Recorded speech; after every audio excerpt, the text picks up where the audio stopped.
స్తోత్రం స్తోత్రం స్తోత్రం స్తోత్రం స్తోత్రం స్తోత్రం స్తోత్రం స్తోత్రం స్తోత్రం స్తోత్రం స్తోత్రం స్తోత్రం స్తోత్రం స్తోత్రం స్తోత్రం స్తోత్రం స్తోత్రం స్తోత్రం. మహాపరిశుద్ధుడా, ప్రేమ కలిగిన తండ్రి, నీ కొందనాలు స్తోత్రమునైనా. గడిచిన కాలమంతా మీ రెక్కల నీడలో దాచి ఆరోగ్యం ఇచ్చి ఆయుష్కాలమును పొడిగించి ఈ పునరుద్ధాన దినమందు నీ పరిశుద్ధమైన ఘనమైన నామమును స్తుతించటానికి తండ్రి మీ సన్నిధిలోనికి మమ్మల్ని అందరిని కూడా సమకూర్చినందుకు స్తోత్రం చెల్లిస్తున్నాం. కరెంటును, సిస్టమును, వాతావరణాన్ని మీరు స్వాధీనపరచుకున్నందుకు వందనాలు చెల్లిస్తున్నాం. మందిరములో అడుగుపెట్టుచున్న ప్రతి బిడ్డను మీరు ఆశీర్వదించి దీవించండి. కూడి వచ్చిన నీ బిడ్డలందరిని బట్టి నీకు స్తోత్రం అయ్యా. ఇంకా రావాల్సిన బిడ్డలను త్వరగా తీసుకుని రండి. వారి ప్రయాణం అంతట్లో మీరు తోడయ్యుండి క్షేమంగా తీసుకొస్తున్నందుకే స్తోత్రం చెల్లిస్తున్నాం. పాటల ద్వారా, వాయిద్యముల ద్వారా మీ నామానికి మహిమ తెచ్చుకొనండి అయ్యా. నీకు స్తోత్రం నైనా. ఆరాధన ద్వారా మీరే మహిమను పొందండి. సాక్ష్యముల ద్వారా, కీర్తన భాగము ద్వారా అయ్యా మీ నామానికి మహిమ తెచ్చుకోమని ప్రార్థిస్తున్నాం. మందిరములో అడుగుపెట్టుచున్న ప్రతి బిడ్డను మీ ఆత్మ స్వాధీనములోనికి తీసుకునండి అయ్యా. నీకు స్తోత్రమునైనా. నిన్ను స్తుతించి వారి ఆత్మతో సత్యముతో నిన్ను స్తుతించి ఆరాధించుటకు సహాయం చేయండి. మీ దాసుల నోట మీ వాక్కులను ఉంచండి. కూడి వస్తున్న ఒక్కొక్కరితో వాక్యములో నుండి మీరు మాట్లాడండి. మీరు మాట్లాడుచుండగా వినగల చెవి, గ్రహించగలిగిన హృదయం ప్రతి బిడ్డకి మీరు అనుగ్రహించి మహిమను పొందమని ప్రార్థిస్తూ, ఆరాధన ఆది నుండి అంతం వరకు మీరే అధ్యక్షులుగా, ప్రధాన యాజకులుగా, నడిపించే నాయకులుగా మా మధ్యలోనికి దిగి వచ్చి క్రమంగా మర్యాదగా జరిగిస్తూ ఉన్నందుకు నీకు వందనాలు, స్తోత్రం చెల్లించుకుంటూ సమస్త మహిమ, ఘనత, ప్రభావం నీకే చెల్లిస్తూ యేసు నామమున అడుగుచున్నాము తండ్రి, ఆమేన్. హల్లెలూయా. దేవుని పరిశుద్ధ నామమునకు మహిమ కలుగును గాక. ప్రసంగి గ్రంథం, ప్రసంగి 5:2.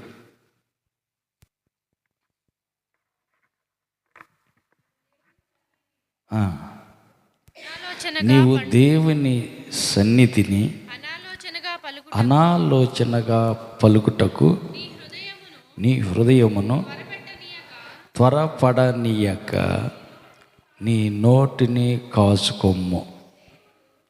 దేవుడు ఆకాశమందున్నాడు, నీవు భూమి మీద ఉన్నావు. కావున నీ మాటలు కొద్దిగా ఉండవలెను. విస్తారమైన పనిబాట్ల వల్ల స్వప్నం పుట్టును. పెక్కు మాటలో పలుకువాడు బుద్ధిహీనుడు. హల్లెలూయా. పక్కన వాళ్ళతో చెప్పండి వందనాలు. రేడియో స్పీడ్ సౌండ్ ఎక్కువ పెట్టి చాలా మాటలు మాట్లాడుతుందా, రేడియో తక్కువ మాట్లాడుతుందా అడగండి పక్కన వాళ్ళని. రేడియో సౌండ్ ఎక్కువ పెట్టి పెద్ద పెద్ద మాటలు మాట్లాడుతుందా, కొద్ది కొద్దిగా ఉన్నాను పక్క వాళ్ళని అడగండి. హల్లెలూయా. అంటే కొంతమందికి నోటికి మోత ఉండదు, పెద్ద పెద్ద మాటలు మాట్లాడుతూనే ఉంటుంది, పొడుగు పొడుగు మాటలు మాట్లాడుతూనే ఉంటుంది. అది బెళ్ళు బ్రేకు లేకుండా మాట్లాడుతూనే ఉంటుంది.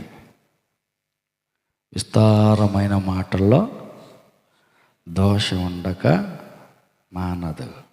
అందుకని మన మాటలు ఎట్లా ఉండాలంట, ఆయన ఆకాశంలో ఉన్నాడు, మనం భూమి మీద ఉన్నాం. కాబట్టి మనం 2వ వచనంలో మన మాటలు కొద్దిగా ఉండాలంట, పెద్దగా ఉండకూడదు. ఎందుకని 10 సామెతలు 10:19 వచనం.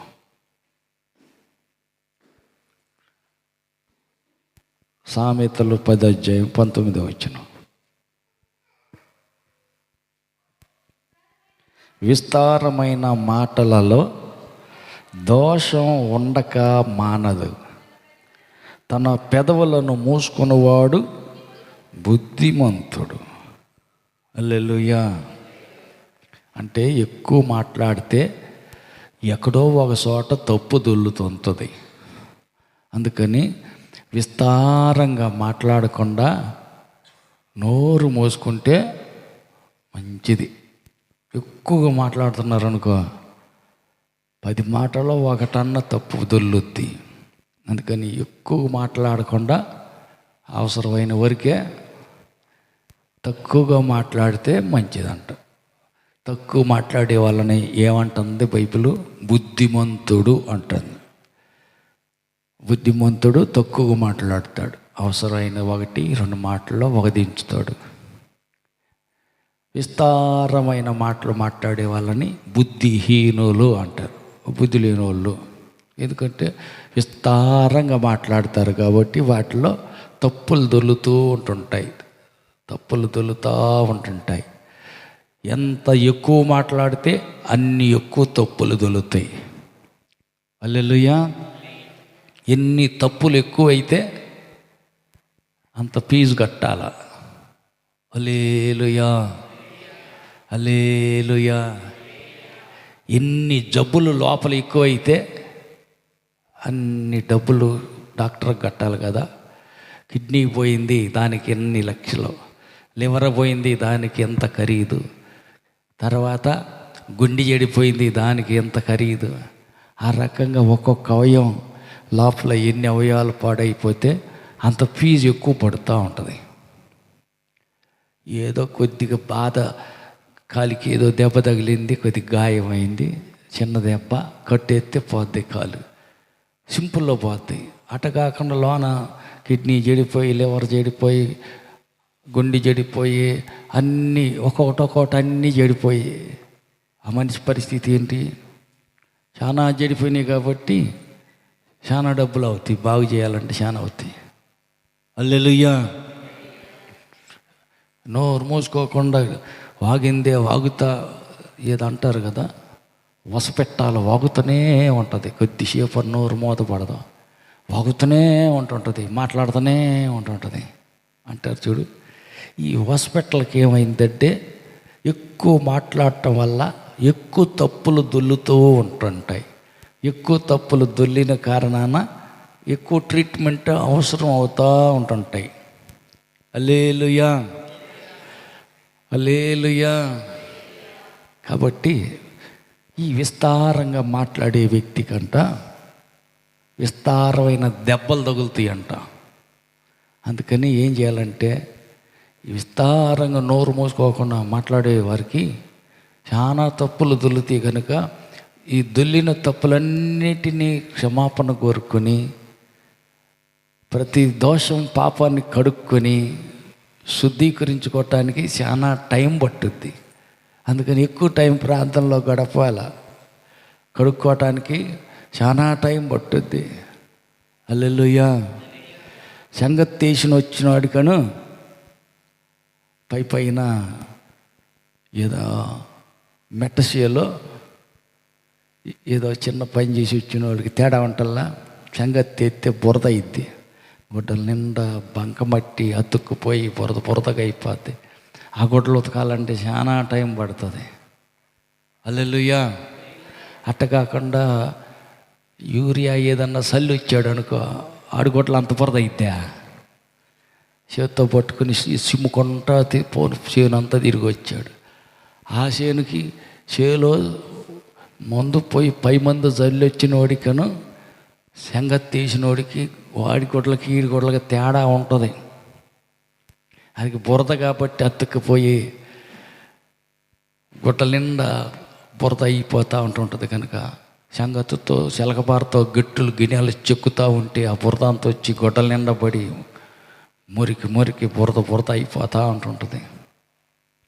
చెమటగా కారుతూ ఉంటే చెమట పీడ్చుకుని అటు రాసుకున్నప్పుడల్లా గుడ్డలకు అవుతూనే ఉంటుంటుంది. కాబట్టి అది టైం పట్టుద్ది, చాలా టైం పట్టుద్ది గుడ్డలు ఉతకటానికి. అట్టాగనే నోరు జాగ్రత్త. విస్తారమైన మాటల్లో దోషం ఉండక మానదు. అంటే ఎక్కువగా నోరు తెరిస్తే ఎక్కువ దోషాలు దొల్లుతాయి. ఎక్కువ దోషాలు తెలియని అనేక దోషాలు కలిగాయి అంటే వాటన్నిటిని ఒప్పుకొని కడుక్కొని శుద్ధీకరించుకోవటానికి చాలా టైం పట్టుద్ది. హల్లెలూయా, హల్లెలూయా. కాబట్టి సంగతేసిన ఆయన బట్టలు తెచ్చి నీళ్ళలో అట్ట ముంచి లేపి ఆరేసి ఉతికేమలే తెల్లంగా వచ్చేసినలే అనుకుంటే అది భ్రమ, పోదు వద్దా. గొడ్డలు ఉతికినోడికి తెలుసు, కానీ ఇంట్లో వాళ్ళు ఉతికితే వీళ్ళు తగిలించుకుని తిరిగే వాళ్ళకి ఎలాగైనా తెలుస్తుంది. అంతేకమ్మా, అంతే కదా. హల్లెలూయా. వీళ్ళు ఎప్పుడు గొడవలు ఉతకలేదు, ఏంది అటనే చూస్తున్నారు. హల్లెలూయా. సంవత్సరం పొడుగుతా ఎక్కడ నోటి మాటలో జారామో, మాట వల్ల ఎక్కడ అపవిత్ర మురికి మలినం అంటిందో ఇప్పుడు కడుక్కునే టైం వచ్చింది. ఏం చేయాలంట? నీళ్ళలో ముంచి లేపి హల్లెలూయా అయిపోయింది, శుద్ధీకరణ శుభ్రం అయిపోయిందని ముంచి లేపి అయిపోయింది అనుకుంటే భ్రమ కాదు, టైం పట్టుద్ది. హల్లెలూయా. ఏ పూటకు ఆ పూట ఎప్పటికప్పుడు కడిగి అంటులకిను నెలకు 4 నెలలకు ఒకసారి కడుగుతారే, దానికి తేడా ఉంటుంది. హల్లెలూయా. రోజు గడిగే మంచినీళ్ళ గ్లాసు గడిగినప్పుడు తెల్లంగా వచ్చినట్టు 6 నెలలకు 5 నెలలకు నీళ్ళు కాగుపెట్టుకునే తప్యాలు ఉంటుంది, నల్లగా పేరగపోయి నల్లగా చెక్కులు కొట్టి ఉంటుంది. అదంతా వదిలి ఇప్పుడే కొత్తగా బేషన్ దబరా కొట్లో నుంచి కనుక్కొచ్చినాం అన్నట్టుగా చేయాలంటే ఎంత టైం పట్టుద్ది? 7 నెలల దబరా ముంచి లేపితే తెల్లగా వచ్చేది కదా. అంతేగమ్మా, అంతేనా మరి? హల్లెలూయా. సంవత్సరం అయింది తపేలాగా అడిగి, హృదయం అనే గిన్నె గడిగి సంవత్సరం అయిపోయింది. ఆ బల్లారాధన గడుక్కుంటలా. బల్లారాధనకు 3 రోజులు అంటే ఒక రోజుకి వచ్చి శృతి స్తోత్రం క్షమించు తండ్రి, దేవుడా తండ్రి కాపాడు క్షమించు ఆమేనని అయిపోయి బల్ల తీసుకొని పోవాలి. 3 రోజులు మాత్రం ఎప్పుడు ఉంటున్నాం కరెక్ట్గా? పక్క వాళ్ళని అడగండి. ప్రతి బల్లలో నెలకు 3 రోజులు ఉపవాసం ఉండి అంటులు హృదయం అనే గిన్నె శుభ్రంగానే గడుగుతున్నావా? ఆజ్ఞ అతిక్రమం పాపం. 3 రోజులు ఉపవాసం ఉండలేదు కాబట్టి అది కూడా పాపమే.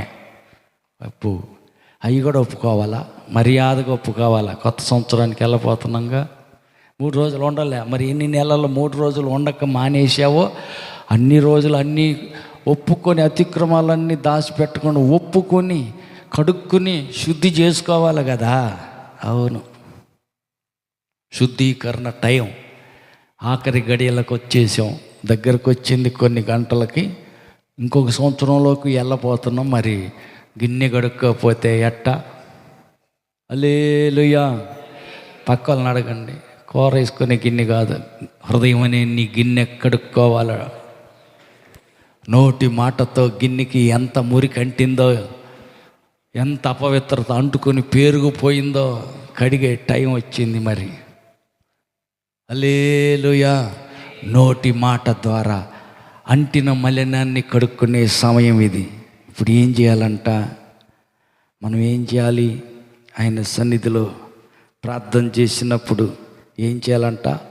6వ అధ్యాయం మత్తయి సువార్త 6:7. మత్తయి సువార్త 6వ అధ్యాయం 7వ వచనం. మీరు ప్రార్థన చేయనప్పుడు అన్యజనుల వలె వ్యర్థమైన మాటలు వచింపవద్దు, విస్తరించి మాట్లాడుట విస్తరించి మాట్లాడటం వలన వాళ్ళ మనవి వినపడునని వాళ్ళు అనుకుంటారు, అన్యులు అనుకుంటారు. మీరు వాళ్ళలాగా ఉండబాకండి. మీ తండ్రిని అడక్క ముందే మీకు ఏమేమి అవసరమై ఉన్నాయో అవన్నీ దేవుడికి తెలుసు.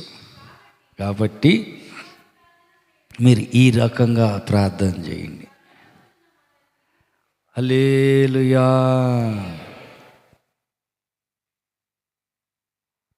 సంఖ్యాకాండం 30 అధ్యాయం 2 సంఖ్యాకాండం 30 అధ్యాయం 2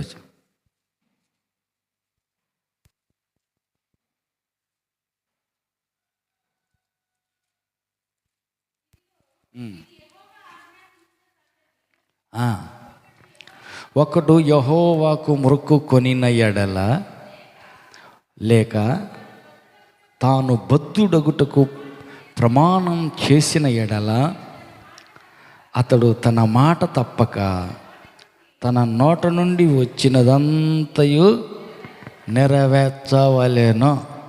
పక్కవాళ్ళకి చెప్పండి, నోట్లో నుంచి మాట వచ్చింది, శాంతం నెరవేర్చావా? నెరవేర్చబద్ధుడివి, బద్ధురాలివి చెప్పండి. నువ్వు ఆ మాట అనకుండా ఉన్నా బాగుండు, అన్నావు కాబట్టి ఆ మాట ప్రకారం చేయటానికి నువ్వు బద్ధుడివి, బద్ధురాలివి, బాధ్యత కలిగిన వ్యక్తివి. ఆడిన మాట తప్పక నెరవేర్చాలి, ఇచ్చిన వాగ్దానం తీర్చాలి. తీర్చకపోతే మాటలో దోషం అంటింది.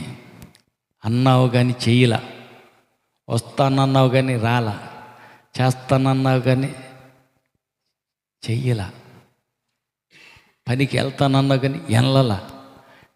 బుద్ధురాలివి, లెక్క చెప్పాలి. హల్లెలూయా. నోటి మాటను బట్టి మలినం అంటింది. సంవత్సరం అన్నిటిలో ఎక్కడెక్కడ నోటి మాట ద్వారా మలినం అంటిందో అన్నీ కప్పి పెట్టకుండా ఒప్పుకోవాలా, క్షమాపణ కోరుకునే టైం వచ్చింది. హల్లెలూయా, హల్లెలూయా. కాబట్టి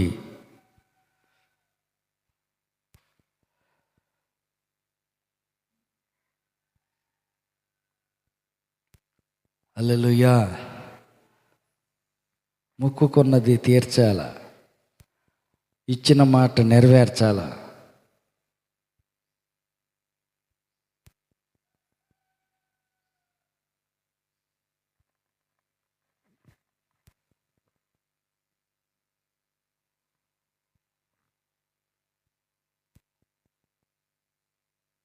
హల్లెలూయా.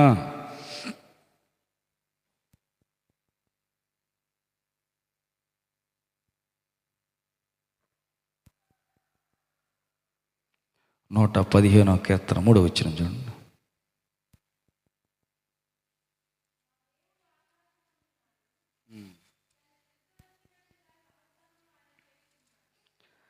మా దేవుడు ఆకాశమందున్నాడు, తనకు ఇచ్చ వచ్చినట్లుగా సమస్తము ఆయన చేస్తున్నాడు.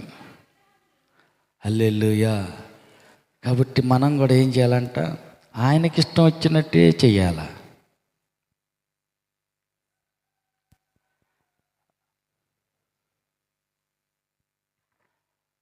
ఇందాక చదివాం కదా, పెక్కు మాటలు పలుకువాడు బుద్ధిహీనుడు. తర్వాత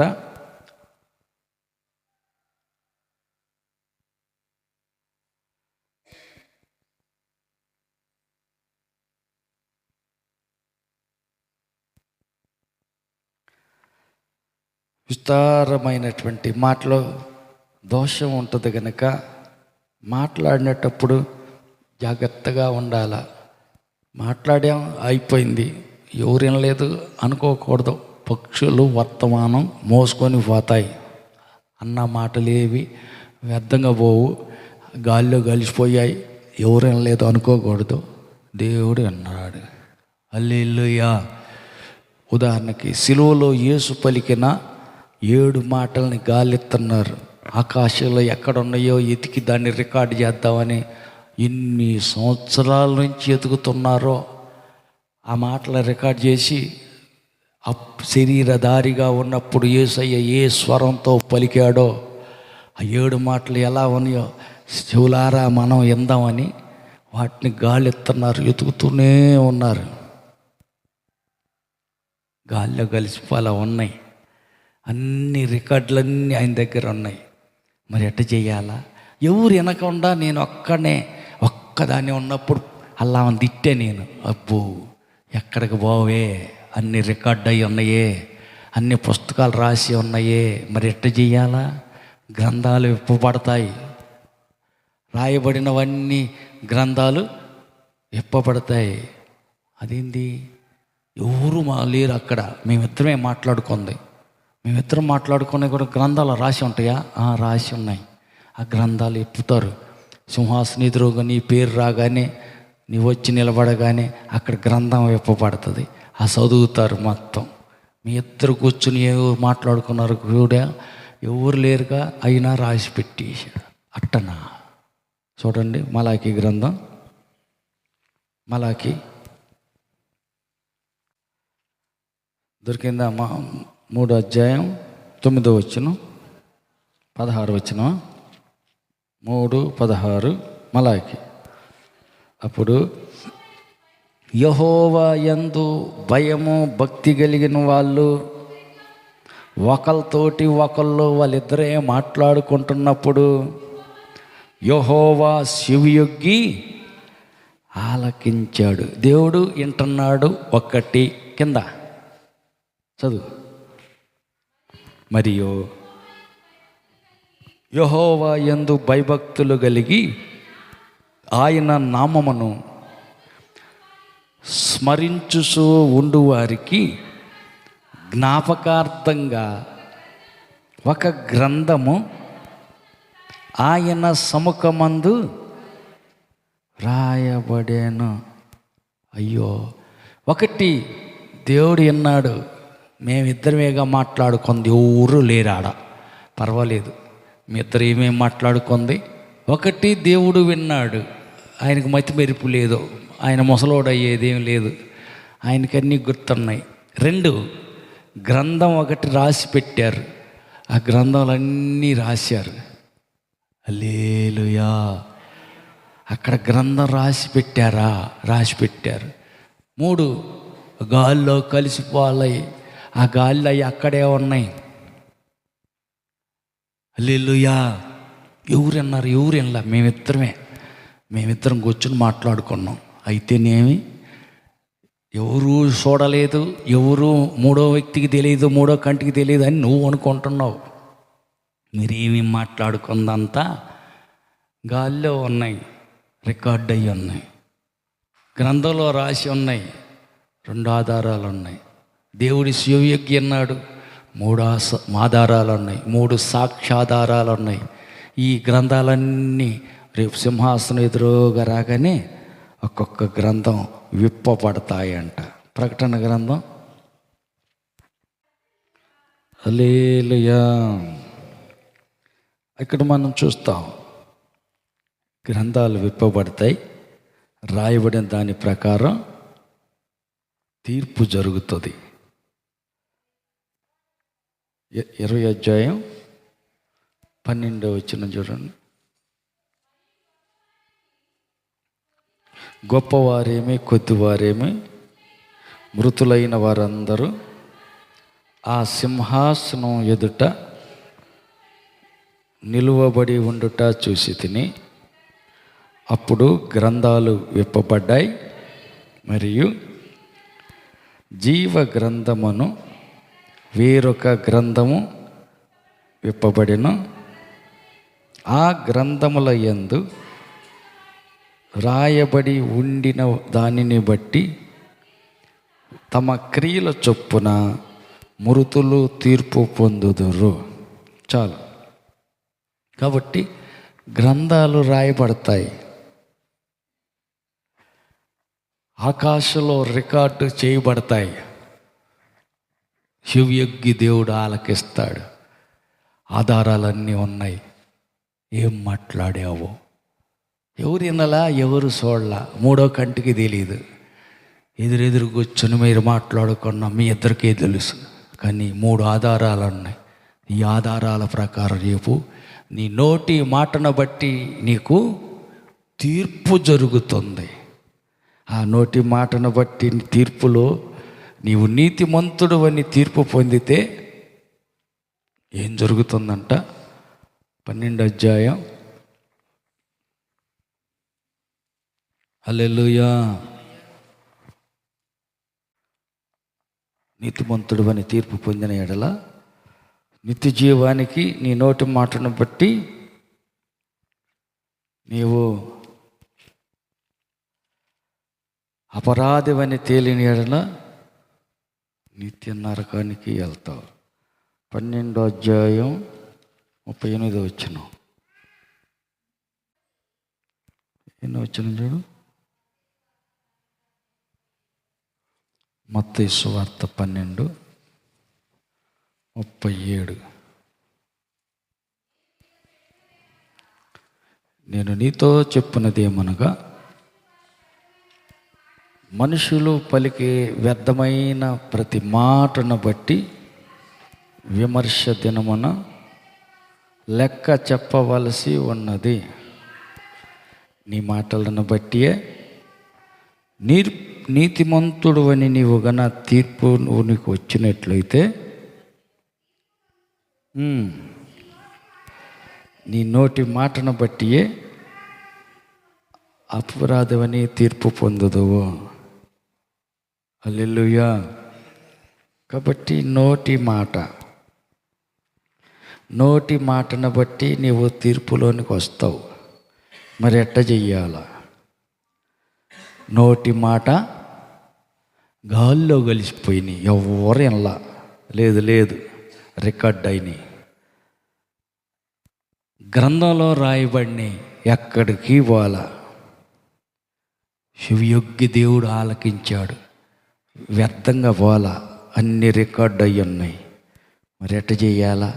వాటిని బట్టి నీవు అపరాధివి అని తీర్పు పొందితే నీ నోటి మాటను బట్టి నీవు పాతాళానికి వెళ్ళిపోతావా, పరలోకానికి వెళ్ళిపోతావా? తీర్పులో తేలిపోద్ది. మరి ఎట్ట చేయాలా? పక్క వాళ్ళని అడగండి. నీ మాటలు నిన్ను ఈడ్చుకెళ్తున్నాయి. రైలు బండి ఎన్ని పెట్టెలు తగిలిచ్చినా ఇంజిన్ ఈడ్చుకుని ఇడిపోతుంటే అది వైజాగ్ పోతే వైజాగ్కే పోద్ది, కాదు తిరుపతి పోద్దా? పోదు. ఇంజిన్ తిరుపతి పోద్ది, పెట్టెలన్నీ వైజాగ్కి వెళ్తాయా? ఎట్ట కుదురుది? ఇంజిన్ ఇడిపోతే అట్టే. పక్క వాళ్ళకి చెప్పండి. నీ నాలుక నిన్ను ఈడ్చుకుని పోద్ది, నీ ఒళ్ళంతటిని నరకానికైనా ఈడ్చుకెళ్తుంది, పరలోకానికైనా తీసుకెళ్తుంది. సుక్కాని లాంటిది, అగ్ని లాంటిది, గుర్రానికి కళ్యం లాంటిది. నీ నాలిక నరం లేని నాలిక, ఎముక లేని నాలిక కొద్దిదే కానీ కాపరాలు తెత్తది, సంఘాలు చీల్చుద్ది, తగాదాలు పెట్టుద్ది. అయ్యో ఏంటి, సమాజాలు విడగొట్టుద్ది, పార్టీలు విడగొడుతుంది, దేశాలు విడదీసేస్తుంది. పచ్చని కాపరాలకు నిప్పు తగలబెట్టి భార్యాభర్తలకు ఎడాకులు ఇప్పెత్తది. అదేంది? చిన్న నాలికే. అబ్బో, దీనికి ఎంత పవర్ ఉందా! జీవం మరణం నాలుక వశంలో ఉంది. మరి ఎట్ట చెయ్యాల? ఈ నాలుకతోటి కూడిన వారం సంవత్సరం ప్రారంభం నుంచి ఇప్పుడు దాకా ఏం మాట్లాడావో ఆలోచించుకునే టైం వచ్చింది. ఏమిది నోటి గుండా దొల్లిందో, నీ నోటి మాటను బట్టి సింహాసనం ఎదుట గ్రంథాలు విప్పబడతాయి. నోట్లో నుండి వచ్చిన ప్రతి మాట నెరవేర్చావా లేదా? ఆడకుండా బాగుండే, ఆ మాట ఆడకుండా బాగుండేది, ఆ మాట నువ్వు అనకపోయినా బాగుండేది. అన్నావు కదా, నెరవేర్చావా? పక్క వాళ్ళని అడగండి. నోట్లో నుంచి వచ్చిన మాటలన్నీ నెరవేర్చావా? నెరవేర్చకపోతే లెక్క అడుగుతాడు కదా, లెక్క చెప్పాల. అపరాధిగా తేలిపోతున్నావు. అన్నావు కానీ చెయ్యలా, మాట అన్నావు కానీ చెయ్యలా. దేవుడితోనే కావచ్చు, మనిషితోనే కావచ్చు, అన్నావు కానీ చెయ్యలా, లెక్క చెప్పాల. చెయ్యలేదు అంటే అపరాధిగా తేలిపోతున్నావు కదా. అపరాధం జరిగిందని అర్థం చేసుకో. మరి ఏం చేయాలా? సారీ చెప్పి క్షమాపణ అడిగే టైం వచ్చింది. యేసయ్యా, మాట ఇచ్చా కానీ నెరవేర్చలేకపోయా, క్షమించు అని క్షమాపణ చేసి నోటి మాటను బట్టి నువ్వు అపరాధిగా తీర్పులో తేలితే నరకానికి వెళ్తావు. నువ్వు నరకానికి వెళ్లకుండా తప్పించుకోవటం కోసం ఏం చేయాలా? కొత్త సంవత్సరంలో వాగ్దానం పొందటానికి కోసమని నీ నోటి మాటను బట్టి అపరాధిగా తేలకుండా ఉండటం కోసం పశ్చాత్తాపడి క్షమాపణ కోరుకోవాలి. హల్లెలూయా. హల్లెలూయా. మరి ఎట్ట చెయ్యాలా అన్నావు కానీ చెయ్యలేదు. తొందరపడి నోరు జారిపోయి ఎవరినో నోటి మాట ద్వారా గాయపరిచావు. నీవన్న మాట పక్క వ్యక్తిని దుఃఖపెట్టింది. అది కూడా దేవుడికి దగ్గర లెక్క చెప్పాలి. మరి ఎట్ట చెయ్యాలా? కత్తిపోటు లాంటి మాటలు కలిగిన వారు కల్లరు. వాళ్ళ మాట సాలు, కత్తి అక్కర్లేదు. కత్తితో పొడిచి చంపేదానికంటే ఒకసారి చస్తాడు. మాటతో చంపేవే. రోజు రోజుకి ఆ మాట గుర్తు చేసుకున్నప్పుడల్లా వాళ్ళు ఏడుతూనే ఉన్నారు. ఎంత మాట అన్నదో చూడామా. హల్లెలూయా. మాట తలుచుకున్నప్పుడు గుర్తొచ్చినప్పుడల్లా ఏడుతున్నారు. రోజు చత్తనే ఉన్నారు నీ మాట మూలంగా. హల్లెలూయా. మరి ఎట్ట చెయ్యాలా? నరహంతకురాలు వైతివి నీ నోటి మాటను బట్టి. హల్లెలూయా. మరి ఎట్ట చేయాలా? నీ నోటి మాటతో ఇతరులు ఏడిశారు. మరి క్షమాపణ అడగాలి కదా. అవును, మనుషుల్ని అడగాల, దేవుణ్ణి అడగాల, సారి కడుక్కోవాలి కదా. నీ నోటి మాటను బట్టి తీర్పు జరుగుతుంది. వారి వారి క్రియలు వారి వెంట వస్తాయి, ఇంకేమి రావు. నువ్వు నోట్లో నుండి పలికిన నీ మాటను బట్టి తీర్పు జరుగుతుంది. ఏమేం చేసావో, మంచి చేసావో, చెడు చేసావో, చేసిన నీ క్రియలను బట్టి నీకు తీర్పు జరుగుతుంది. మరి ఎట్ట చేయాలా? మొదటి తీర్పు నోటి మాటను బట్టి. ఈ నోటి మాటతో ఏం మాట్లాడావో, మాటలన్నిటిని బట్టి దోషం దొల్లింది కనుక, అపరాధం జరిగింది కనుక, పొరపాటు నోటి మాట ద్వారా కలిగింది కనుక అర్థం చేసుకుని ప్రభు దగ్గర పశ్చాత్తాపడే టైం వచ్చింది. కొన్ని గంటల్లో కొత్త వాగ్దానం పొందుకొని కొత్త సంవత్సరంలోకి వెళ్తాం. అందుకని ఏం చేయాలంటే మనం జాగ్రత్త చేసుకొని సరి చేసుకుందాం, క్షమాపణ అడుగుదాం, శుద్ధీకరించుకుందాం, పరిశుద్ధపరచుకుందాం. నోరు జారాను క్షమించమని అడిగి సిద్ధపడదాం. ఒక వచనం చూడండి, సామెతలు 13:3.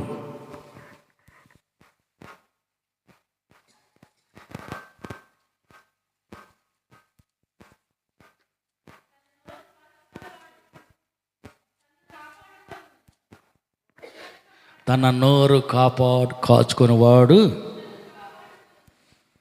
తన్ను కాపాడుకొనును. ఊరుకోకుండా మాట్లాడుతూ ఉంటాడే వాడు ఊరుకోడు.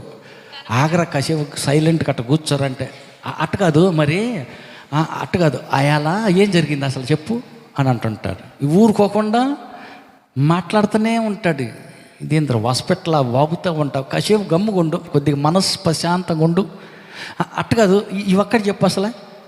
అయాల మన ఇద్దరే ఉంది అక్కడ, మన కళ్ళతో చూసాము లేదా? ఆమె అంత మాట అంది, నిజమే కదా, జరిగింది చెబుతున్నాను. ఒరే బాబా కాసేపు ఉండరా బాబా, అన్నీ మర్చిపోయి కొద్దిగా ప్రశాంతంగా ఉండరా అంటే ఊరుకోడే. ఊరుకోక నోరు జారి మాట్లాడేవాడు చెప్పరు, వాడికి నాశనానికి వాడే తెచ్చుకుంటాడంట. పక్క వాళ్ళని అడగండి, నోరు ఊరకని వాగుతుందా? ఆకాశవాణి రేడియో కేంద్రం అన్నట్టు వార్తలు చెబుతూనే ఉంటుంటుందా? కొంతమందికి ఏ పని బాట లేకపోయినా రేడియో కేంద్రం వాగినట్టు వాగుతూ ఉంటుంటుంది. అక్కడ తుఫాన్ వచ్చింది, ఇంతమంది పోయారు. ఏడ బస్సు బోల్తా పడింది, ఇంతమంది చచ్చారు. అక్కడ లారీ తిరగబడింది, యాక్సిడెంట్ జరిగింది, లారీ లోయలో కూలిపోయింది. ఇట్లా వార్తలు చెబుతూ ఉంటుంటారు. ఆ రేడియో తీసి ఎల్లనన్న పెడితే బాగుండు. ఎక్కడెక్కడ వార్తలన్నీ మోసుకొస్తూ ఉంటారు. ఆ వార్తలకు చెప్పే బదులు సువార్త, సువార్త, యేసయ్య వార్త మోసుకెళ్తే అది ఇంకా బాగుంటుంది కదా. అబ్బే అది మాత్రం మోసుకెళ్ళరు. ఇంటింటి వార్తలు అక్కడ మాటలు ఇక్కడ చెప్పి, ఇక్కడ మాటలు అక్కడ చెప్పి, వీళ్ళ మధ్యలో తగాదాలు పెట్టి మనశ్శాంతిగా బతికే వాళ్ళ మధ్యలో నెమ్మది లేకుండా కలవరం పెట్టి వీళ్ళ పని ఇంక అంతే, ఇంక ఏం లేదు. వాడి నాశనానికి వాడే కారణం చేసుకుంటాడంట. ఎందుకని? వీడు నోరు మూసుకోడు, నోరు కాసుకోడు, వాగుతూనే ఉంటాడు. పక్క వాళ్ళని అడగ, నువ్వు అట్లాంటి దానివి కాదుగా పక్కన వాళ్ళని అడగ, నువ్వు అట్లాంటి మనిషివి కాదుగా, రేడియో వార్తలు చదివే దానివి కాదుగా. సువార్త చదివే వ్యక్తిగా ఉండాల. హల్లెలూయా. దేవుని యొక్క వార్తలో, దేవుని యొక్క మాటలో ఇతరులకు పంచే వ్యక్తిగా ఉండాల. నోరు కాసుకునేవాడు తన్ను తానే కాపాడుకుంటాడు, ఊరుకోకుండా నోరుతోటి మాట్లాడేవాడు తనకు నాశనం తానే తెచ్చుకుంటాడు. అందుకని మనం ఏం చేయాలంట, నోరు జాగ్రత్తగా నోటి మీద వేలేసుకో. పక్క వాళ్ళకి చెప్పండి, నోటి మీద వేలేసుకో, అవసరమైనప్పుడే నోరు తెరు, అనవసరంగా జారగాకు. నీ నోటి మాటను బట్టి అపరాధిగా తీర్పు పొందావా, పోతావు పాతాళానికి. నీతిమంతురాలుగా తీర్పులోనికి వచ్చావా, పరలోకం వెళ్ళిపోతావు. మరి నీవు పరలోకానికో పాతాలకో తేల్చేది నీ నాలికే. నాలుకలో అంత శక్తి ఉంది. నాలుక జాగ్రత్త, అది నిప్పు లాంటిది. పక్కలకు చెప్పండి, నీ నాలుక జాగ్రత్త, అది నిప్పు లాంటిది. నీ నాలుక జాగ్రత్త, అది కళ్యం లాంటిది. నీ నాలుక జాగ్రత్త, అది ఎట్లాంటిదంట, అడవిని తగలబెడుతుంది, ఏదైనా చూస్తుంది. అందుకు నాలుక జాగ్రత్త. హల్లెలూయా. కొంతమందికి తెలియక ఏముంది, అక్కడ జరిగిందే నేను ఇక్కడ చెప్పాను, నా కళ్ళతో చూసిందే చెప్పాను, నేను తప్పు ఏమన్నా అన్నానా ఏంది? హల్లెలూయా. నీ మంచి పనేగా చేస్తుంది. హల్లెలూయా, హల్లెలూయా, హల్లెలూయా. వాళ్ళు నోరు జారి చూసిందే పోయి చెప్పినందువల్ల కాపురాలు పోతాయి అన్న సంగతి వాళ్ళకి తెలియదు. అంత నష్టం జరుగుద్దని వాళ్ళకి తెలియదు. వాగుతూనే ఉంటారు. కొన్నిసార్లు కొన్ని శత్రు మాటలే సంవత్సరాలు విడతెత్తాయి. శత్రువుగా ఊరికి సరదాగా అన్నా కానీ నిజం ఎందుకు కాదు, అది ఏదో నవ్వుకుంటా అట్ట అన్నాను కానీ అదేంది ఎంత అయిద్ది అనుకోలేదే. తర్వాత ఏడ్చినా లేదు, బాధపడ్డాలి. అంత అయిపోయినాక ఈ మనిషి ఏంటంటే శత్రువుగా ఉంది. ఊరికి సరదాగా ఏమంటాడు ఈయన, వాళ్ళ ఆయన ఏమంటాడు చూద్దాం అన్నట్టుగా ఒక డైలాగ్ వదిలింది. నిజమేమని అనుకుని ఆయన ఏం చేశాడు, విడాకులు దాగిపోయింది ఎవరు. అయ్యయ్యో ఇదేందరా నాయన, ఏందని నవ్వుకోలు కన్న మాటని ఎంత సీరియస్ తీసుకున్నావేంది. హల్లెలూయా. అందుకని శత్రు మాటలు మనకు కుదరదు, తగవు. హల్లెలూయా. నోటి మాటను బట్టి మనం తీర్పులోనికి వస్తాం. హల్లెలూయా, హల్లెలూయా, హల్లెలూయా. కాబట్టి మనం ఏం చేయాలంట, మన క్రియలు జాగ్రత్తగా ఉండాల, మన నోటి మాట జాగ్రత్తగా ఉండాల. మాటను బట్టి, మన క్రియలను బట్టి మనం తీర్పు పొందుతాం. తీర్పులోకి నీతిమంతులుగా తీర్చబడితే పరలోకానికి వెళ్ళిపోతాం. అపరాధులుగా తీర్పులోనికి వస్తే పాతాళానికి వెళ్ళిపోతాం. అందుకే ఏం చేయాలంట, నోరు జాగ్రత్త, మాట జాగ్రత్త. రెండవది క్రియలు జాగ్రత్త. నీ క్రియలను బట్టి ఏం చేయాలంట, నీతిమంతులుగా తీర్చబడతాం. చూడండి ఒకసారి గమనించండి, యాకోబు పత్రిక 2వ అధ్యాయం 21వ వచనం నుంచి. యాకోబు పత్రిక 2వ అధ్యాయం 21వ వచనం నుంచి.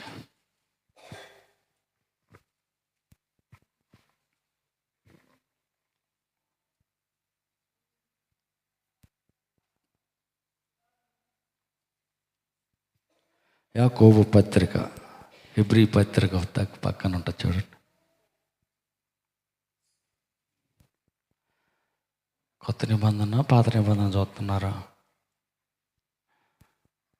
ఫిలోమోను, హెబ్రీ, యాకోబు పత్రిక పక్క పక్క ఉంటుంది.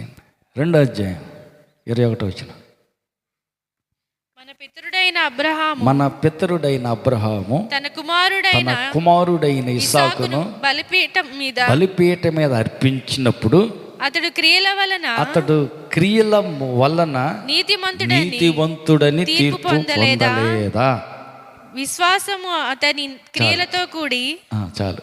ఇక్కడ మనం గమనించాల్సింది, మన పితరుడైన అబ్రహాము, నీవు ప్రేమిస్తూ ఉన్న కుమారుడు ఉన్నాడే, నాకు బలి అర్పించు అన్నాడు.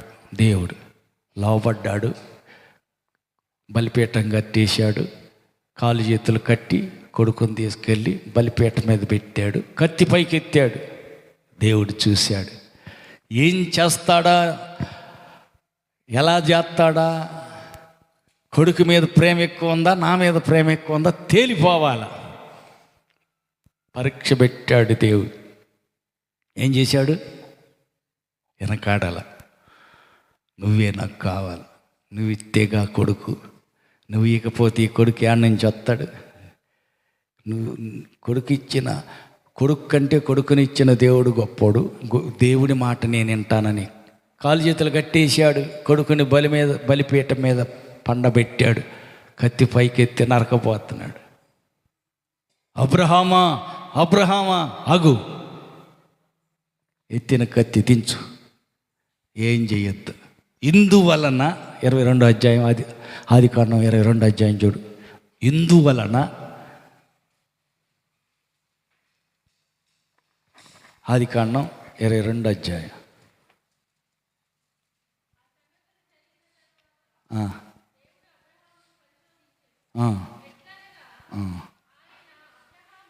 అబ్రహామా,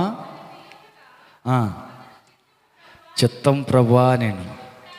అప్పుడు ఆయన, నీకు ఒక్కడై ఉన్న నీ కుమారుని తీసుకుని, అనగా నీవు ప్రేమించు ఇస్సాకును,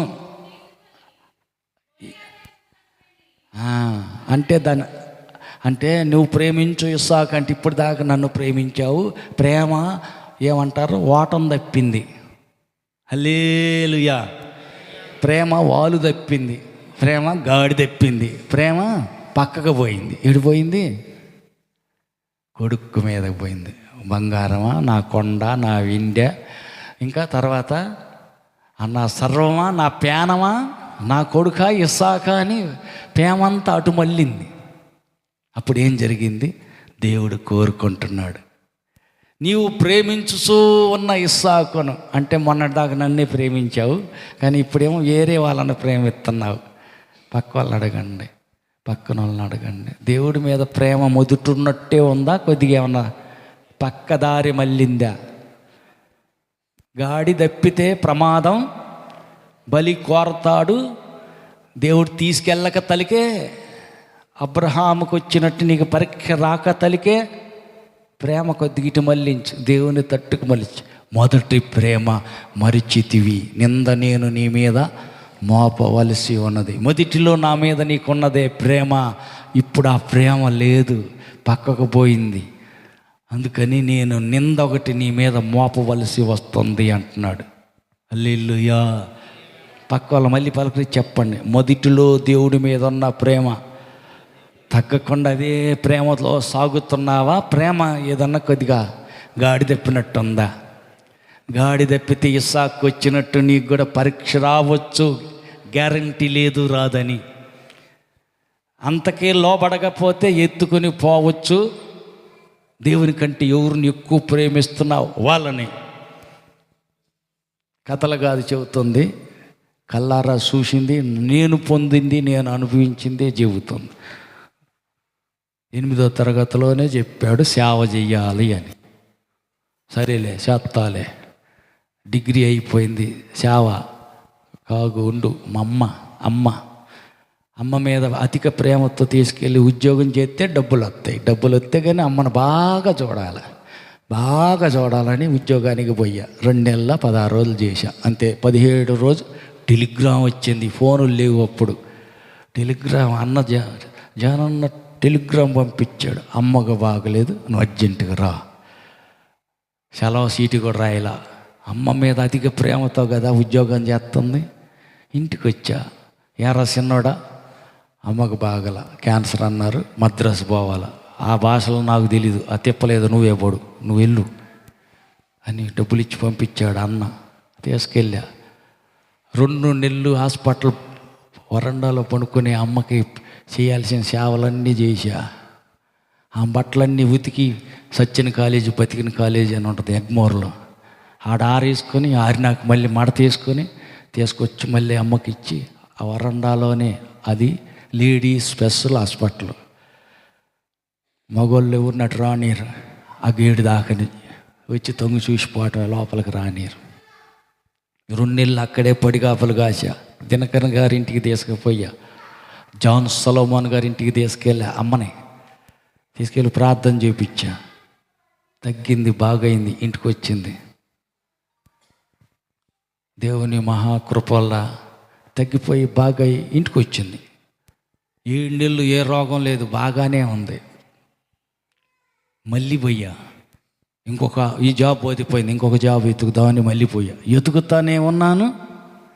అంతలోకి మొలకలూరు పెళ్ళిక నీళ్ళు వచ్చింది. అప్పుడు ట్రాక్టర్లు, రోడ్లు, తార్ రోడ్లు ఎక్కడ లేవు, హైవేలో ఉంటాయి. ఎత్తెత్తి కుదేసేసరికి కరెంట్లు పెట్టిన వ్యక్తి కదా, పోయిన క్యాన్సర్ మళ్ళీ వచ్చింది. ఎందుకంటే మళ్ళీ ఉద్యోగానికి పోయానుగా. ఆ ప్రేమ తగ్గల, మళ్ళీ పెంచేసా. మా అమ్మ మీద ప్రేమ, ఉద్యోగం మళ్ళీ పోవాలని మళ్ళీ ఉద్యోగం కోసం వెతుకుతూ ఉండేసరికి మళ్ళీ సెకండ్ టైం వచ్చింది. అంతే సంగతులు. గుంటూరు తీసుకెళ్ళి హాస్పిటల్లో చూపించినా తగ్గల. చివరికి చచ్చిపోయింది. అమ్మ చనిపోయిన తర్వాత ఇప్పుడు బుద్ధి వచ్చింది. నువ్వు చెప్పినట్టు వింటాను, ఏం చేయమంటావో చెప్పు. ఏం చేసేది? 8th ఏ మాట చెప్పానో అదే మాట చెబుతున్నా. సేవకు బయలుదేరు. ఆడ మధ్యప్రదేశ్ కాదు, నాకు తెలిసింది మద్రాసు, హైదరాబాద్. ఎటు పోయేదంటే మద్రాసు కాదు, హైదరాబాద్ కాదు, మధ్యప్రదేశ్. సరేనని చెప్పి మధ్యప్రదేశ్ వెళ్ళి 3 ఏళ్ళు ట్రైనింగ్ అయ్యి తిరిగి వచ్చి ఆఫ్ చెట్టు కింద ప్రార్థన స్టార్ట్ చేసి బుద్ధి వచ్చింది. అయ్యా, నీకంటే ఎక్కువ ఎవరిని ప్రేమించినా అది ప్రమాదమే, మంచిది కాదు. అబ్రహామును పరీక్షించినట్టు నన్ను పరీక్షించావు. నేను ఓడిపోయాను కాబట్టి మా అమ్మని జాగ్రత్తగా తీసుకుని నీ దగ్గర దాచిపెట్టావు. ఇంక నా సంగతి ఏందని ఏడుతుంటే చూపించాడు. మీ అమ్మ నా దగ్గరే ఉంది, ఇంకా లేచి మర్యాదగా నా సేవ చేయ. సరే చిత్తం అయ్యా. అనుభవించిందే చెబుతున్నా, కథ కాదు, నేను ఊహించి చెప్తుంది కాదు ఇది. దేవుని కంటే ఎక్కువ ఎవరినన్నా ప్రేమించామా ఏం జరుగుద్ది?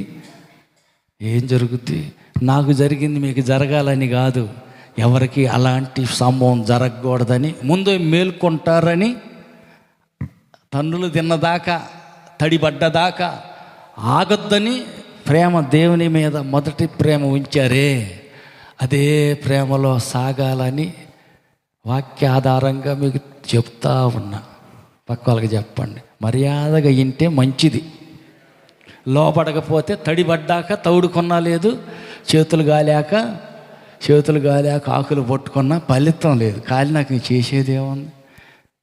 ఏడిసి 7 రోజులు దొల్లాడితే మా అమ్మ వచ్చుద్దా? ఇంకేడొచ్చేది? అయిపోయింది, అన్నీ అయిపోయింది. అందుకని ముందుగా జాగ్రత్త. దేవుని ప్రేమ మొదటగా ఎలా ప్రేమించావో అదే ప్రేమ మొదటి స్థానంలో దేవుణ్ణి ఉంచు.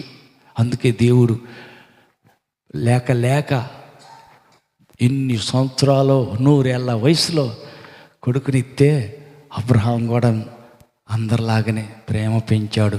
నా కొడుకో, నా బంగారం, నా ప్రాణం నువ్వే కొడుకా, నా కొండం, నా కోటం నువ్వే కొడుకా, ఇస్సాకా అని ప్రేమించాడు. గమనించిన దేవుడు అంటున్నాడు, నీవు ప్రేమించిన నీ కుమారుడి నువ్వు ప్రేమిస్తున్నావే ఇస్సాకుని తీసుకుని నేను నీకు చూపించు మోరియా పర్వతంలో ఒక దాని మీద బలి అర్పించు అన్నాడు. అర్థమైంది, బల్బు వెలిగింది. వెంటనే స్పీడ్గా వెలిగింది బల్బు. చిత్తం ప్రభా, అర్థమైంది, తప్పు నాదే. మొదటి స్థానంలో నిన్ను పెట్టే స్థానంలో నిన్ను పక్కకు నెట్టి నా కొడుకును ఉంచా. అందుకే కొడుకుని బలి అడుగుతున్నావు, ఇచ్చేస్తా. నీకంటే నా కొడుకు ఎక్కువ కాదు, బలి ఇస్తానని దేవుడు చెప్పిన ప్రకారం మోరియా కొండ మీదకి తీసుకెళ్ళాడు. కొడుకుని తల మీద కట్టెల మోపు దించి పేర్చాడు బలిపీఠం మీద. కొడుకుని కాలు చేతులు కట్టేసి దాని మీద పండబెట్టాడు. ఎంత వయసు ఎంత? 140 సంవత్సరాలు అబ్రహాముకి. కొడుకు వయసు ఎంత? కొడుకు 100 ఏళ్ళ వయసులో పుట్టాడు అబ్రహాం, ఇస్సాకు. అలా నాన్నకి 140 ఏళ్ళు వచ్చినాయంటే కొడుకు పెళ్ళిడు వచ్చింది. పెళ్లి చేయాల్సిన పెళ్లి కొడుకుని తీసుకెళ్ళి బలిపేట మీద బలిస్తున్నాడు. 40 ఏళ్ళ కొడుకుని ఎత్తి ముసలోడు పండుకోబెట్టి ఒక భక్తుడు చెప్తాడు, వ్యాఖ్యానకర్త, ఏమని? ఈ వ్యాఖ్యానం చేస్తా ఆయన అంటాడు, డాడీ చేతులు కట్టేసావు కానీ నా కాళ్ళు కట్టేయలా, కాళ్ళు కూడా కట్టేయనా? అయ్యా ముసలోడివి కదా, 140 ఏళ్ళు వయసు వచ్చిందిగా, ఒక్క ఏటుకే తెగ మెడ తునిగి పక్కన పడాల. తెగలేదనుకో, సగమే తునిగిందనుకో, బలం సాలక నీ ఓపిక లేక సగం పీక దిగింది, సగం ఉంది. సగం దిగినటువంటి నా మొండం గిలగిలా తన్నుకుంట కాలు వచ్చి నీకు తగిలిందనుకో, బలి అపవిత్రమైద్ది. వద్దు, కాళ్ళు కూడా గట్టేయి నాన్న. ఆలోచించారా? సమర్పణ. పక్కలను అడగండి, నువ్వు కూడా మీ నాన్న మాటకు అంత విధేయత చూపిస్తావా? మీ అమ్మ మాటకు అంత గౌరవం ఇస్తావా? నువ్వు కూడా అడగండి.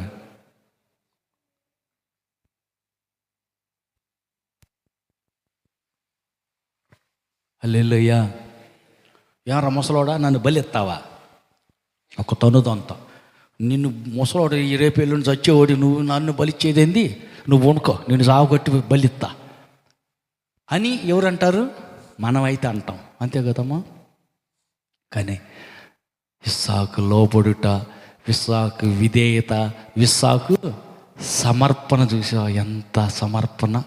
పక్కలను అడగండి, అంత సమర్పణ కావాలి. ఆయన బిడ్డలంగా మనకు అంత సమర్పణ కావాలి. హల్లెలూయా, హల్లెలూయా.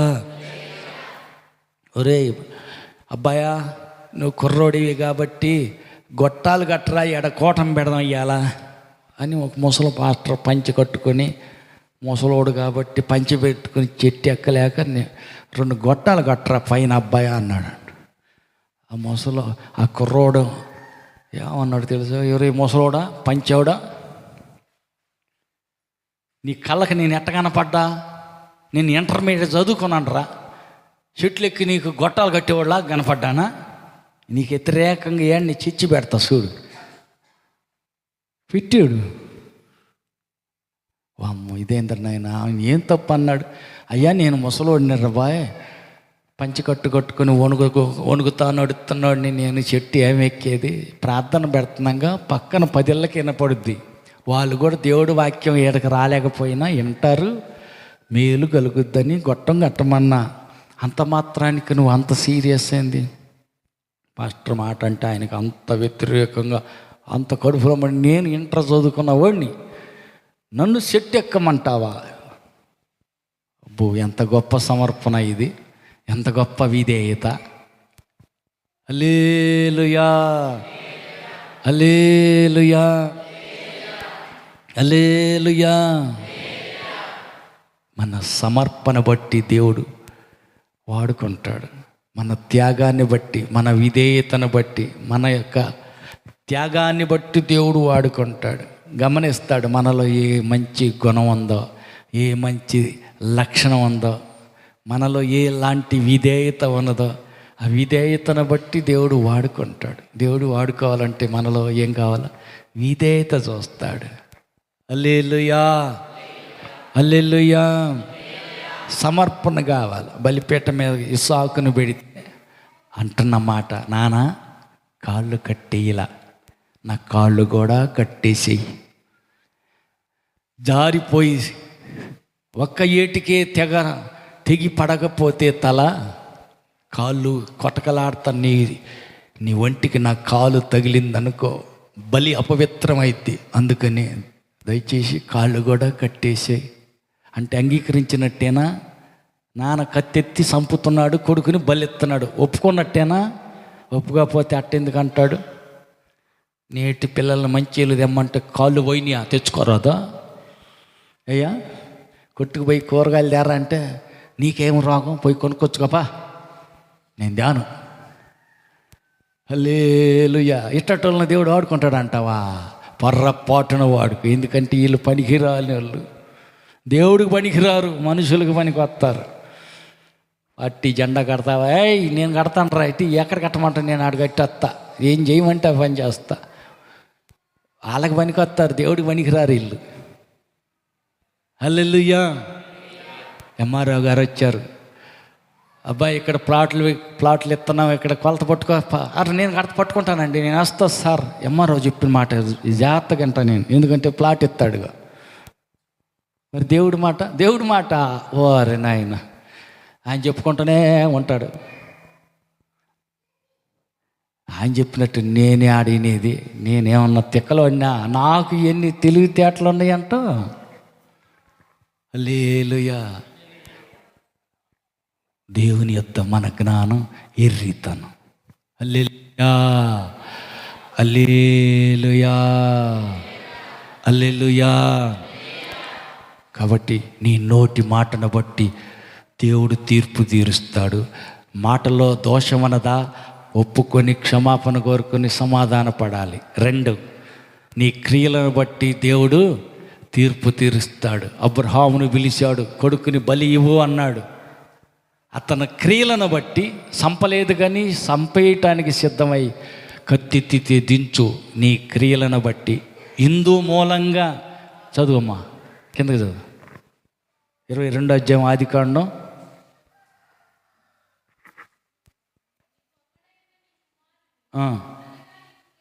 మైక్ లేదు, మైక్ ఇవ్వకూడదు. హల్లెలూయా. నీకు అక్కడయున్న నీ కుమారుని అనగా నీవు ప్రేమించి ఇస్సాకును తీసుకొని మొరియా దేశమునకు వెళ్ళి అక్కడ నేను నీతో చెప్పబో పర్వతములలో ఒక దాని మీద దహన బలిగా అతన్ని అర్పించుమని చెప్పాను. తెల్లవారినప్పుడు అబ్రహాము లేచి తన గాడిదకు గంత కట్టి తన పనివారిలో 2 తన కుమారుడకు ఇస్సాకును వెంటబెట్టుకొని దహన బలి కొరకు కట్టెలు చీల్చి లేచి దేవుడు తనతో చెప్పిన చోటికి వెళ్ళెను. 3వ నాడు అబ్రహాము కన్నులెత్తి దూరము నుండి ఆ చోటును చూచి తన పనివారితో, మీరు గాడితో ఇక్కడనే ఉండుడి, నేనును ఈ చిన్నవాడును అక్కడికి వెళ్ళి దేవునికి మ్రొక్కి మరలా మీ యొద్దకు వచ్చేదమని చెప్పి దహన బలికి కట్టెలు తీసుకొని తన కుమారుడగు ఇస్సాకు మీద పెట్టి తన చేతితో నిప్పును కత్తిని పట్టుకొని పోయెను. వారిద్దరూ కూడి వెళ్ళుచుండగా ఇస్సాకు తన తండ్రి అయిన అబ్రహాముతో, నా తండ్రి అని పిలిచెను. అందుకతడు, ఏమి నా కుమారుడా అనెను. అప్పుడు అతడు, నిప్పును కట్టెలను ఉన్నవి గాని దహన బలికి గొర్రెపిల్ల ఏది అని అడుగగా అబ్రహాము, నా కుమారుడా, దేవుడే దహన బలికి గొర్రెపిల్లను చూచుకొనెనని చెప్పాను. అలాగూ వారిద్దరూ కూడి వెళ్ళి దేవుడు అతనితో చెప్పిన చోటికి వచ్చినప్పుడు అబ్రహాము అక్కడ బలిపీఠమును కట్టి కట్టెలు చక్కగా పేర్చి తన కుమారుడకు ఇస్సాకును బంధించి ఆ పీఠము పైనున్న కట్టెల మీద ఉంచెను. అప్పుడు అబ్రహాము తన కుమారుని వధించుటకు తన చేయి చాపి కత్తి పట్టుకొనగా యెహోవా దూత పరలోకము నుండి, అబ్రహామా, అబ్రహామా అని అతన్ని పిలిచెను. అందుకతడు, చిత్తము ప్రభువా అనెను. అప్పుడు ఆయన, ఆ చిన్నవాని మీద చేయి వేయకుము, అతనినేమియూ చేయకుము, నీకు అక్కడయున్న నీ కుమారుని నాకియ్య వెనుతీయలేదు గనుక నీవు దేవునికి భయపడువాడవని ఇందువలన నాకు కనబడుచున్నదనెను. చాలు, దేవుడికి భయపడేవాడవని ఇందువల్ల నాకు కనపడింది అని దూత చెప్తున్నాడు. హల్లెలూయా.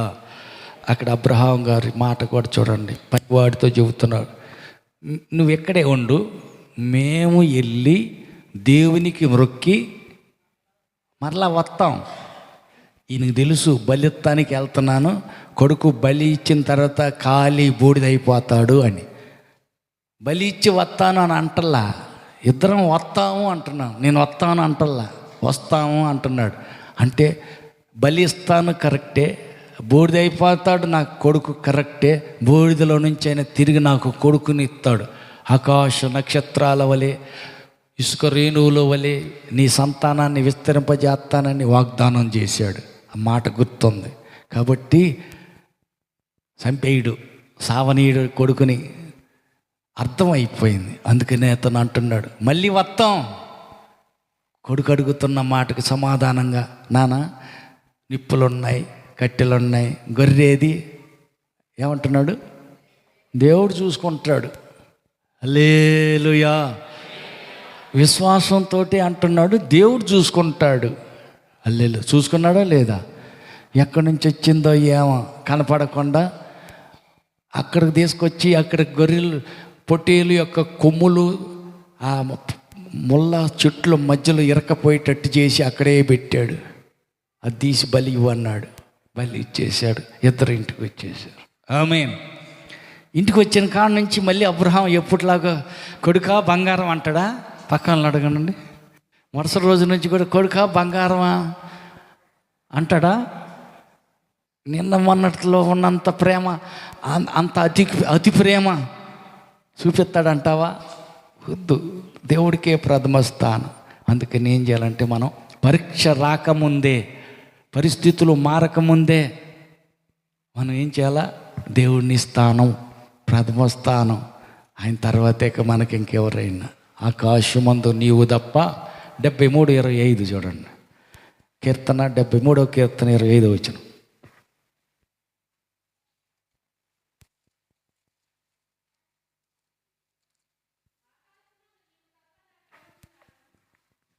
నీవు నాకుండగా లోకములోనిది ఏదియు నాకు అక్కరలేదు. హల్లెలూయా. ఆకాశంలో నీవు నాకు నువ్వు చాలు. నువ్వు నాకు ఉండగా ఈ లోకంలోనిదంటే నేత్రాశ, శరీరాశ, జీవోపు డంబం ఇవన్నీ నాకు అక్కర్లేదు, వద్దు. హల్లెలూయా. రాజుగారి కుమార్తెకి కుమారుడు రాజు మనవడు అనిపించుకుంటావు, నాకు వద్దు. ఐగుప్తు ధనమంతా ఉంది, నీదే, మొత్తం ఉంచుకో, అక్కర్లేదు. అరే బాబా, ఆడికి వెళ్తే శ్రమలు, ఇశ్రాయేలీలతో శ్రమలు, అరణ్యంలో బాధలు, అయ్యే నాకు మేలు. హల్లెలూయా. పెద్దవాడైనప్పుడు, బుద్ధి వచ్చినప్పుడు, జ్ఞానం పెరిగినప్పుడు మోషే చేసిన తీర్మానం అదే. ఇశ్రాయేలీలతో అరణ్యంలో అగసాట్లు పడతా. అదేందయ్యా బాబు, కమ్మగ రాజుగారు అంటున్నాడు. రాజుగారు మనవడు అనిపించుకోవచ్చు, నాకు అక్కర్లా. ఐగుప్తు ధనమంతా నీదే, వద్దు. హల్లెలూయా.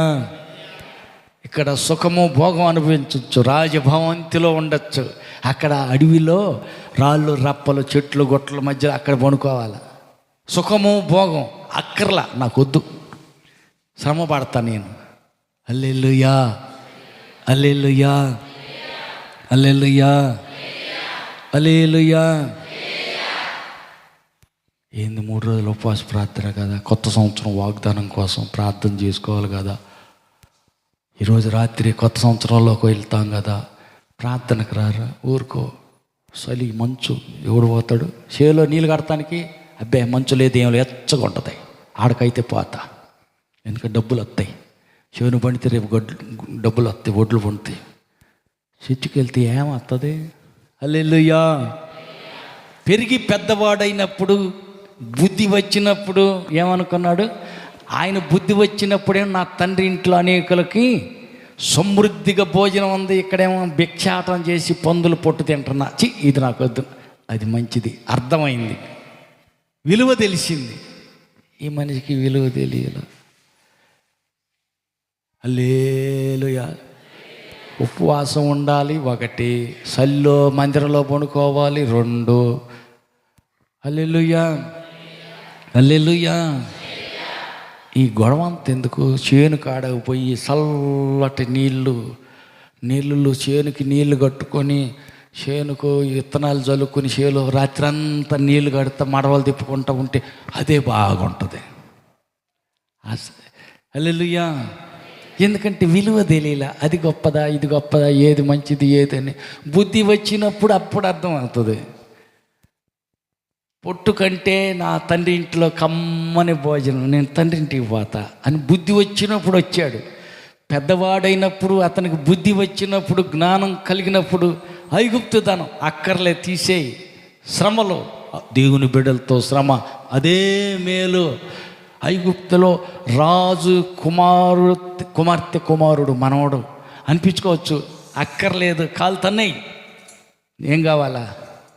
దేవుని బిడ్డలతోటి శ్రమలైన అనుభవేత్త. అదే నాకు మేలు. ఎందుకని నీ ఉద్దేశం ఏంది? పొందబోవు బహుమానం మీదనే ఏం పెట్టాడంట? దృష్టి పెట్టాడంట. హల్లెలూయా.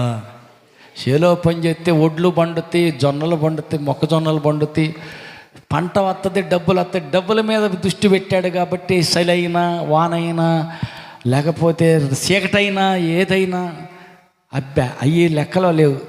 ఫలితం రేపు పంట వచ్చుద్దే, దాని మీద దృష్టి పెట్టాడు. మరి ఈయన దృష్టి దేని మీద పెట్టాడంటే రేపు వీటన్నిటి వల్ల దేవుని కోసం కష్టమే పడినా, కన్నీరే కార్చిన, త్యాగమే చేసినా, ఏది చేసినా బహుమానం వచ్చుద్ది. దాని మీదే దృష్టి పెట్టుకున్నాడు. పొందబోవు బహుమానం అది పర్మనెంట్ బహుమానం. ఇది 70 ఏళ్ళు వచ్చినాయి. చేలో పంట వస్తే 70 ఏళ్ళు వచ్చినాయి. ఎన్ని రోజులు వస్తాయి? హల్లెలూయా. ఉండవు, ఊడిపోతాయి. ఏదో చోట ఎక్కడో చోట పోతాయి. పోనీ 4 ఎకరాల పొలం కొన్నావు, ఎత్తుకెళ్తావా? ఏది ఎత్తుకెళ్ళవు, ఏది రావు. 3 షవర్లు కాదు అసలు ఏది వెనకెటిది రాదు. అంతకుముందు అన్న చచ్చిపోతే చిల్లర చల్లుతారు శవం మీద. ఇప్పుడు ఎవడు చల్లుతున్నారు? వరదాగా అయ్యి కూడా ఎందుకు వారయ్యాలా? చిల్లర కూడా నేను ఎత్తిన చచ్చాక పక్కలకు చెప్పండి, నువ్వు పోయి నాకు చిల్లర కూడా నీ మొఖాన్ని ఇసిరేయరని చెప్పండి. మరి ఎందుకు ఈ ఆరాటం? ఏడ దాచి పెడదాం, ఏడ పోగు చేద్దాం. ఆడ పోగు చేసుకుంటూ ఫలితం ఉంటుంది. పోయినాక అక్కడ అనుభవిస్తాం. యుగాలు ఉండే పర్మనెంట్ ఆస్తి, ఆశీర్వాదం, ఐశ్వర్యం అది. దాని మీద దృష్టి పెట్టు. ఇది ఏముంది? టెంపరీ. హల్లెలూయా, హల్లెలూయా. అందుకని ఆయన ఏం చేశాడు? ఈ కొడుకు బూడిదైపోతాడా పర్వాలేదు, నాకు దేవుడు ముఖ్యం. కొడుకు కంటే కొడుకునిచ్చిన దేవుడు ముఖ్యం. దేవుడు మాటకు లోపడతా, దేవునికి ప్రథమ స్థానం ఇస్తా. బలిస్తానికి కత్తి పైకెత్తాడు. ఇందువల్ల నాకు అర్థమైంది, నువ్వు దేవుడికి భయపడేవాడివని, దేవునికి ప్రథమ స్థానం ఇచ్చేవాడు. అతని క్రియల వల్ల అతను నీతిమంతుడుగా తీర్చబడ్డాడు. మన క్రియలు ఎలాగున్నాయి? హల్లెలూయా. ఇంకొక మాట చూద్దాం, చూడండి. అబ్రహాము తన క్రియల వల్ల నీతిమంతుడుగా తీర్పు పొందాడు. ఆ తర్వాత 22వ వచనం.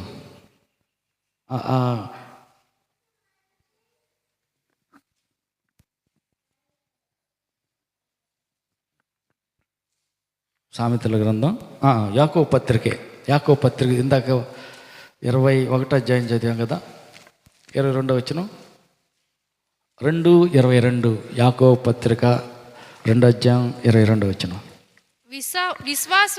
విశ్వాసము అతని క్రియలతో కూడి కార్యసిద్ధి కలుగజేయునని క్రియల మూలంగా అతని విశ్వాసం పరిపూర్ణమైనదని గ్రహించుచున్నాం కదా. కాబట్టి అబ్రహాము దేవుని నమ్మాడు, అది అతనికి నీతిగా ఎంచబడింది. లేఖనం నెరవేర్చబడెను. మరియు దేవుని స్నేహితుడని అతనికి పేరు కలిగెను. దేవుడికి పేరు, ఎవరికి పేరు వచ్చింది? దేవునికే స్నేహితుడని ఎవరికి పేరు వచ్చింది? అబ్రహాము. అంటే అబ్రహాము విశ్వాసాన్ని బట్టి అబ్రహాము దేవుని మాటకి విధేయత చూపాడు. కొడుకుని చంపటానికి దేవుని మాటకు విలువిచ్చి కత్తెత్తాడు. కాబట్టి క్రియలను బట్టి ఏమైందంట? దేవునికి ఆయన స్నేహితుడని పేరు వచ్చింది. పక్క వాళ్ళతో చెప్పండి, దేవునికి విలువెత్తావా? ఇంటి వాళ్ళకి విలువెత్తావా? హల్లెలూయా, హల్లెలూయా, హల్లెలూయా. బల్లారాధన కదా, ఉపవాస ప్రార్థన రావచ్చుగా, రాత్రి బల్ల తీసుకోవచ్చుగా అంటే ఒక ఆమె అంటుంది, ఇంట్లో వాళ్ళకి అన్నం వండి పెట్టద్దు, దేవుడు ఊరుకోడుగా, ఆ ఇంట్లో వాళ్ళకి అన్నం వండి పెడతా. బల్లారాధన వచ్చే ఆదివారం ఇస్తారేమనుకున్నానే. వచ్చే ఆదివారం ప్రతి సంవత్సరం జనవరి 1 రోజున బల్లారాధన పగుల రాత్రి ఉంటుందయ్యా. ఇన్ని సంవత్సరాల నుంచి వస్తున్న మనిషి ఇవాళ ఇప్పుడే కొత్తగా మారిన వ్యక్తి కాదు. ఇదేందిరా నాయన ఇట్ట అంటున్నారు. ఇదే మరి ఇంటి వాళ్ళకంట అన్నం వండి పెట్టితేనే దేవుడు ఒప్పుకుంటాడంట. అన్నం వండి పెట్టాలంట. హల్లెలూయా, హల్లెలూయా, హల్లెలూయా. ఇందు మూలంగా అర్థమయ్యేది ఏంటంటే, ఏం అర్థమైద్ది? దేవుణ్ణి ప్రేమించేవారు, దేవుని మందిరాన్ని ప్రేమించేవారు దేవునికి విలువ ఇస్తారు. ఏం చేస్తారు? బరిగొడ్ల కంటే దేవునికి విలువ ఎక్కువ ఇస్తారు. భర్త కంటే పిల్లల కంటే దేవునికి విలువ ఎక్కువ ఇస్తారు. వాళ్ళ ప్రేమ వేరే చెప్పనక్కర్లా, ఇంకొక వివరణ అవసరంలా. నువ్వేం చేస్తున్నావో దాన్ని బట్టి అర్థమైంది. తోటలు చూసావా ఎంత పెందలాడొచ్చారో, దేవుడంటే ఎంత భయమో, ఊరందరికంటే ఎక్కువ ప్రేమ, కట్లు కట్లు ప్రేమ, ఎంత ప్రేమ. ఇప్పుడు వచ్చారు దేవుడు పిల్లలకాయలు. హల్లెలూయా, హల్లెలూయా. వాళ్ళకి బరిగొడ్లు ఉన్నాయి, మీకేమున్నాయి? హల్లెలూయా. కాబట్టి మనం ఏం చేయాలంట? దేవుణ్ణి అధికంగా ప్రేమిస్తే నీ క్రియలను బట్టి రేపు నువ్వు తీర్పు పొందుతావు. నీకు ఎంత ప్రేమ ఉందనేది వేరే చెప్పనక్కర్లా, ఇంకొకరు వచ్చి చెప్పక్కర్లా. హల్లెలూయా, హల్లెలూయా, హల్లెలూయా. కాబట్టి మనం ఏం చేయాలంటే మన క్రియలను బట్టి మనం తీర్పులోనికి వస్తాం. దేవుని స్నేహితుడని తీర్పు పొందాడు అబ్రహాం. మరి మన సంగతి, మనం కూడా మన క్రియలను బట్టి మనం తీర్పు పొందుతాం. ఇంకొక మాట చూడండి,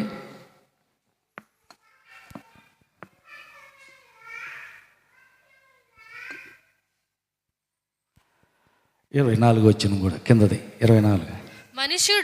మనుష్యుడు విశ్వాస మూలమున మాత్రమే కాకుండా క్రియల మూలంగా నీతిమంతుడని ఎంచబడునని దీని వల్ల గ్రహించితిరి. అటువలే రాహాబను వేశ్య కూడా దూతలను చేర్చుకొని వేరొక మార్గమున వారిని వెలుపలికి పంపి వేసినప్పుడు క్రియల మూలంగా నీతిమంతురాలని ఎంచబడింది. ప్రాణము లేని శరీరం ఎలాగూ మృతమో అలాగే క్రియలు లేని విశ్వాసమును మృతము. హల్లెలూయా. నాకు దేవుడి మీద ఎంత ప్రేమ అంటే చాలా ప్రేమ ఉంది. మీ అందరికంటే ఆదివారం మీరు చర్చికి వెళ్ళిన ఒకటే, నేను ఇంటికాడికి కూర్చొని సోత్ర ప్రార్థన చేసిన ఒకటే. నాకు చాలా ప్రేమ ఉంది. దేవుడు అంటే ఎంత ప్రేమో, అంత ప్రేమ. అయితే ఇక్కడ ఏమంటుందంటే, క్రియలు లేని విశ్వాసం మృతము, అంటే చచ్చిపోయిన విశ్వాసం, పనికి రాదు, అది పనికొచ్చే విశ్వాసం కాదు. నేను చర్చికి వెళ్ళను, ఇంట్లో కూర్చొని ప్రార్థన చేసినా కానీ మీరు చర్చికి వెళ్ళి ప్రార్థన చేసిన వాళ్ళందరికంటే నాకు ఎక్కువ విశ్వాసం ఉంది అని ఒక భక్తురాలు అంటుంది. కరెక్టేనా? హల్లెలూయా. విశ్వాసం ఉంటే చంపినా బూడిదైనా తిరిగి తీసి ఎత్తాడని క్రియారూపంగా చూపించాడు, కత్తి పైకి ఎత్తాడు. హల్లెలూయా. ఆమె కూడా ఏం చేసింది? ఎరుకో మొత్తం కాలి బూడిదైపోయినా సరే నేను బ్రతుకుతా, ఎందుకంటే దేవుని దూతల్ని, దేవుని సేవకుల్ని దాచిపెట్టి, జనపనార కట్టెలో పైన దాచిపెట్టి తప్పించి పక్కకు పంపించేసి ఒక మంచి పని చేసింది. తను చేసిన క్రియ వల్ల రాహాబు అనే వేశ్య నీతిమంతురాలుగా ఎంచబడింది. కాబట్టి మనం కూడా మన క్రియలు ఎలాగున్నాయి, ఏం చేస్తున్నాం? హల్లెలూయా. క్రియలను బట్టి నీతిమంతులుగా మార్చబడతాం, తీర్చబడతాం, లెక్కలో చేర్చబడతాం. అందుకని మన క్రియలు ఎలాగున్నాయి? మంచి పనులే చేస్తే మంచి తీర్పులోనికి వస్తాం, మంచి ప్రతిఫలం పొందుతాం. అందుకని మొదటి మాట, నీ నోటి మాటను బట్టి తీర్పులోనికి వస్తావు. దేవుడు తీర్పు తీరుస్తాడు. నీ నోటి మాట అవునంటే అవును, కాదంటే కాదు. అంతేకాని అంతకు మించి వచ్చిందంటే అది అపవాది నుంచి వచ్చింది. కాబట్టి నోటి మాట జాగ్రత్త. సంవత్సరం అంతట్లో మాటలో ఎక్కడ తప్పిపోయామో, ఎక్కడ పొరపాటు జరిగిందో, మాట ఇచ్చి ఎక్కడ నెరవేర్చకున్నామో, దేవునితోనే కావచ్చు మనుషులతోటే కావచ్చు, చేస్తానని వస్తానని చెప్పి ఎన్నిసార్లు మాట తప్పామో అవన్నీ తప్పులే కదా. అవును, కరెక్టే. మరి ఎట్ట చేయాలా? ఒప్పుకొని కప్పుకోకుండా కడుక్కునే సమయం వచ్చేసింది. ఎందుకంటే ఈ అతిక్రమాలన్నీ నోటి మాట ద్వారా మనం ఏం చేయాలంట? అపరాధాలు జరిగాయి సంవత్సరం ప్రారంభం నుంచి ముగింపు దాకా. ఒక ఉదాహరణకి ఒక ఆయన అన్నాడు, అబ్బా నువ్వు మాట్లాడుతుంటే అసలు దేవదూత దేవుడు మాట్లాడినట్టు ఉందండి.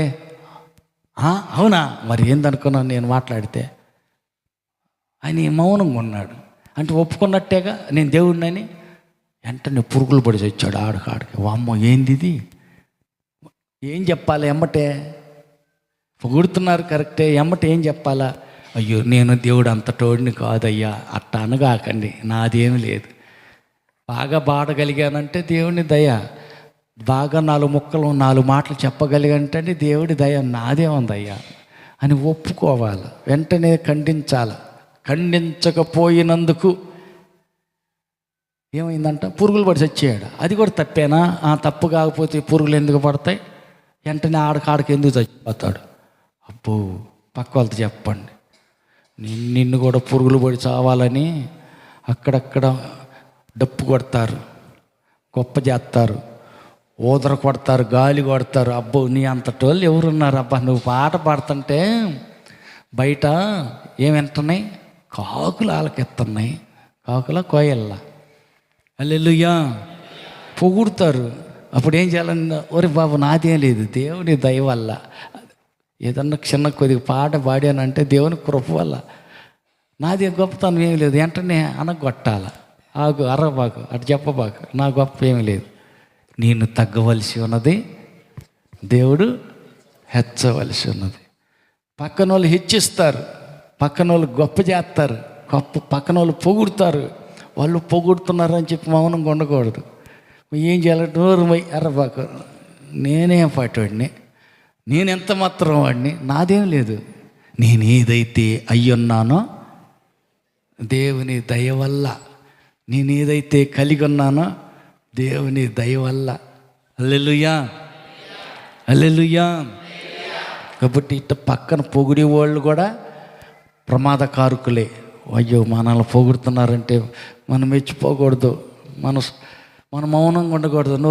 నోరు మూపియాలి, కతక్క నోరు అరబాకు, నాదే ఉంది, దేవుడి దయ వల్ల, దేవుని కృప వల్ల. అబ్బో నీకేం కమ్మగా ప్లేట్లు కొనుక్కున్నావుగా, అబ్బో నీకేం పొలం కూడా కొన్నావుగా, అబ్బో నీకేం మంచిగా ఇల్లు కట్టుకున్నావుగా, అబ్బో పర్లేదు నీకేం ఎద్దులు కూడా కొన్నావుగా. పొగుడుతుంటారు. ఈ డేంజర్, వద్దు. మౌనంగా ఉన్నావంటే మనకేం మంచిది కాదు, అది ప్రమాదం. మరి ఏం చేయాలి? నోరు మోపి, నాదే ఉంది, దేవుడి దయ వల్ల, దేవుని కృప వల్ల, ఆయన ఆశీర్వాదం వల్ల నేను ఇట్టున్నాను, ఒక ముద్ద తినగలుగుతున్నా, అంతేగా నాదే ఉంది అని వెంటనే నోర్లు మోపియాలి. హల్లెలూయా. కొంతమందికి తెలియక, దాని అర్థం తెలియక, మరి అంతే నేనేం చేశానంటావు? అసలు ఎంత కష్టపడితే నేను ఇంత వచ్చింది. అవును కదమ్మా, మామూలుగా కష్టమా? ఎంత చాకిరీ చేశాను, పావల ఎంత జాగ్రత్తగా కూడబెడితే నేను ఇంత సంపాదించా. హల్లెలూయా. వద్దు. ఆయన ఆరోగ్యం ఇస్తేనే సంపాదించావు, పని చేసావు, నువ్వు పని చేయగలిగితేనే ఆ డబ్బులు వచ్చినాయి. ఆయన ఆశీర్వాదం వల్ల నేను కొన్నావు, ఏదైనా చేసావు. మనదేమి లేదు. కానీ బలపరిచే దేవుని గొప్పతనం, కాపాడే దేవుని గొప్పతనం, క్షేమంగా నడిపించిన దేవుని ఆశీర్వాదం మనదేం లేదు. అందుకని ఏం చేయాలంట? నోటి మాట జాగ్రత్త. ఆరంభం నుంచి ఇప్పటిదాకా, ఈ సంవత్సరం ప్రారంభ రోజు నుంచి ఈ రోజు దాకా నోటి మాటలో ఎక్కడైనా తప్పిపోయావా? అపరాధం జరిగిందా? మాట ఇచ్చి నెరవేర్చక ఉన్నావా? అయితే క్షమాపణ అడుగుదాం.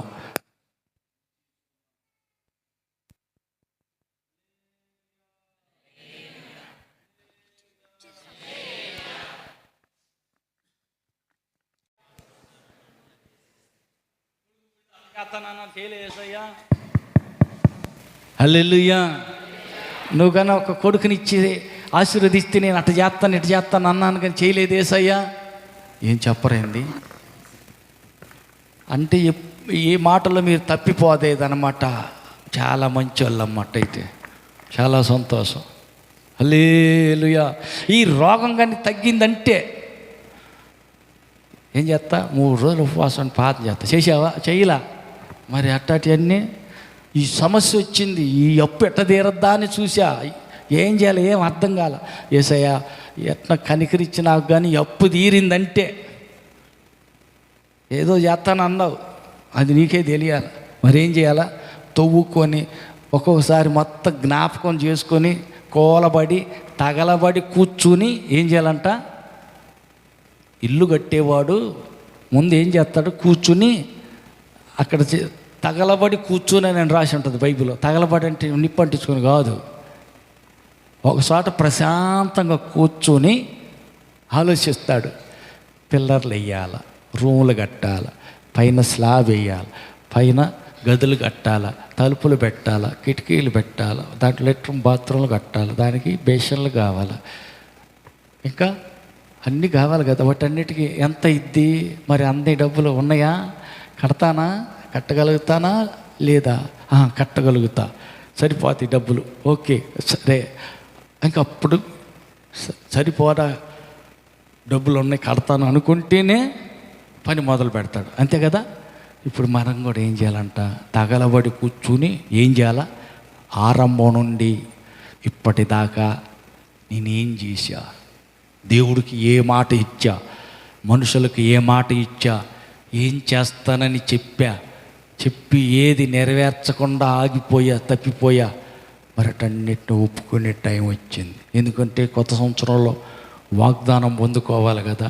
తప్పుల తడికంతా అక్కడే పెట్టి యేసయ్యా మాట్లాడు, ఆశీర్వదించు, దీవించు, వాగ్దానవి అంటే ఏడ్చేవాళ్ళే. కూర్చో, ముందు అంటిన బురదంతా కడుక్కో, అపవిత్రత అంతా కడుగు, శుద్ధీకరించుకో. యేసయ్యా నీకు ప్రేమతో సంవత్సరం అంతా కాపాడినందుకు కృతజ్ఞత కానుకగా నేను సందా ఇస్తున్నాను, 10 రూపాయలు తీసుకో అంటే ఏడ్చేవాళ్ళే. సంద పక్కన పెట్టు, వాళ్ళతో పలకరియట్లేదుగా, సమాధాన పడిపో, ముందు వాళ్ళని పలకరించి రాపో, తర్వాత ఇద్దు. కానీ కాదయ్యా ఈ సంవత్సరం అంతా కాపాడినందుకు స్తోత్రం అయ్యా, నీకు కృతజ్ఞతాస్తుతులు చెబుతున్నాను చెప్పావులే, కానీ ముందు పోయి సమాధాన పడిరాపో. ఆడిన మాట తప్పావు కనుక దాన్ని పాపాన్ని ఒప్పుకో. అతిక్రమం చేసావు, నోటి మాటల్లో తప్పు దొల్లింది. అందుకే భక్తుడు ప్రార్థన చేస్తున్నాను, దేవా నా నోటి మాట అయ్యో, నా హృదయ ధ్యానము నీ దృష్టికి అంగీకారములగునుగాక. కాబట్టి నోటి మాటల్లో తప్పు దొల్లిందా ఒప్పుకుందాం, సరి చేసుకుందాం, క్షమాపణ అడిగే టైం. వాగ్దానం కోసం ఆయన దగ్గరికి వెళ్ళి అడగాలంటే ముందు ఎన్ని చూసుకోవాలి కదా. హల్లెలూయా, హల్లెలూయా. సరుకంతా చేర్చుకోవాలి కదా. ఇటుక దాల్లేదు, సిమెంట్ దాల్లేదు, ఇసుక రెడీ చేయలేదు, ఇల్లు కట్టాలి, ఎట్ట కొడతావు? అన్నీ రెడీ చేసుకోవాలి కదా. ఏమి లేకుండా ఏం పెట్టి కడతావు? సరుకు సరి చేసుకోవాలి కదా, కావాల్సిన తోలు పెట్టుకోవాలి కదా. అంతా రెడీగా ఉంటే కట్టుబడి మొదలు పెట్టచ్చు. కొత్త సంవత్సరానికి ఏం చేయాలా? సరుకు అంతా సరి చేసి రెడీ చేసుకుందాం. హల్లెలూయా. నీ క్రియలను బట్టి నీకు తీర్పు జరుగుతుంది, గ్రంథాలు విప్పబడతాయి, విన్న దేవుడు నోరు తెరుస్తాడు. యెహోవా భక్తులు కూర్చుని మాట్లాడుతుంటే ఒకరితో ఒకరు మాట్లాడుకుంటూ ఉండగా యెహోవా శివయుగ్గి ఆలకిస్తున్నాడు. ఆయన ఆలకించాడు, ఆయన విన్నాడు. లేదు నేను అట్టా ఉద్దేశంతో అనలా, నేను ఇట్టన్నాలే, కుదరదు. ఏ ఉద్దేశంతో అన్నదో ఆయనకు తెలీదు. ఆయనకే డూబెత్తావా, దేవుడికి ఏం మాసికెత్తావా, నువ్వు ఏ ఉద్దేశంతో అన్నావో, ఎందుకు అన్నావో, ఎట్లా అన్నావో అన్నీ తెలుసు.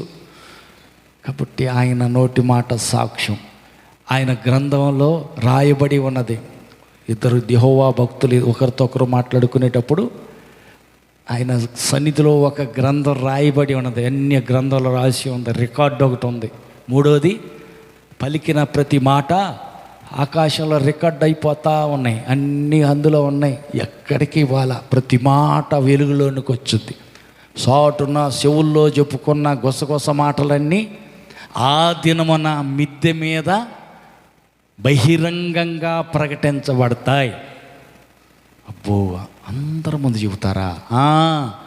పక్కోళ్ళు వినేటప్పుడు చెప్పబాకు. భర్త కొట్టినట్ట, ఎవరు కొట్టినప్పుడమ్మా? కొట్టినందుకు కాదంట, ఆమె ఏడిచింది. తొడు కోడల్లో తొంగి చూసిందంట. ఆమె చూస్తుంటే నువ్వు ఎందుకు కొట్టావు, ఇంట్లోకి తీసుకెళ్ళి ఇంకా 10 దెబ్బలు కొట్టినా నేనేం అనుకునేదాన్ని కాదు. ఆమె చూస్తూ ఉంటే నన్ను అట్ట అన్నవేంది, అట్ట కొట్టేవేంది, అందుకు వచ్చిందంట. హల్లెలూయా. మరి ఎట్ట చేయాలి? బహిరంగంగా ప్రకటన చేయబడతాయి. మరి ఈ గొడవంతా లేకుండా చిన్న చిట్కా ఏంటంటే, సంవత్సరం ప్రారంభం నుంచి ఈ రోజు దాకా నోటి మాటలో ఎక్కడెక్కడ తప్పిపోయామో, ఎక్కడెక్కడ ఇతరులకు విరోధంగా నోరు తెరిచామో, ఇతరులకు వ్యతిరేకంగా నోరు జారామో ఒప్పుకోవాలి. కప్పి పెడితే కుదరదు.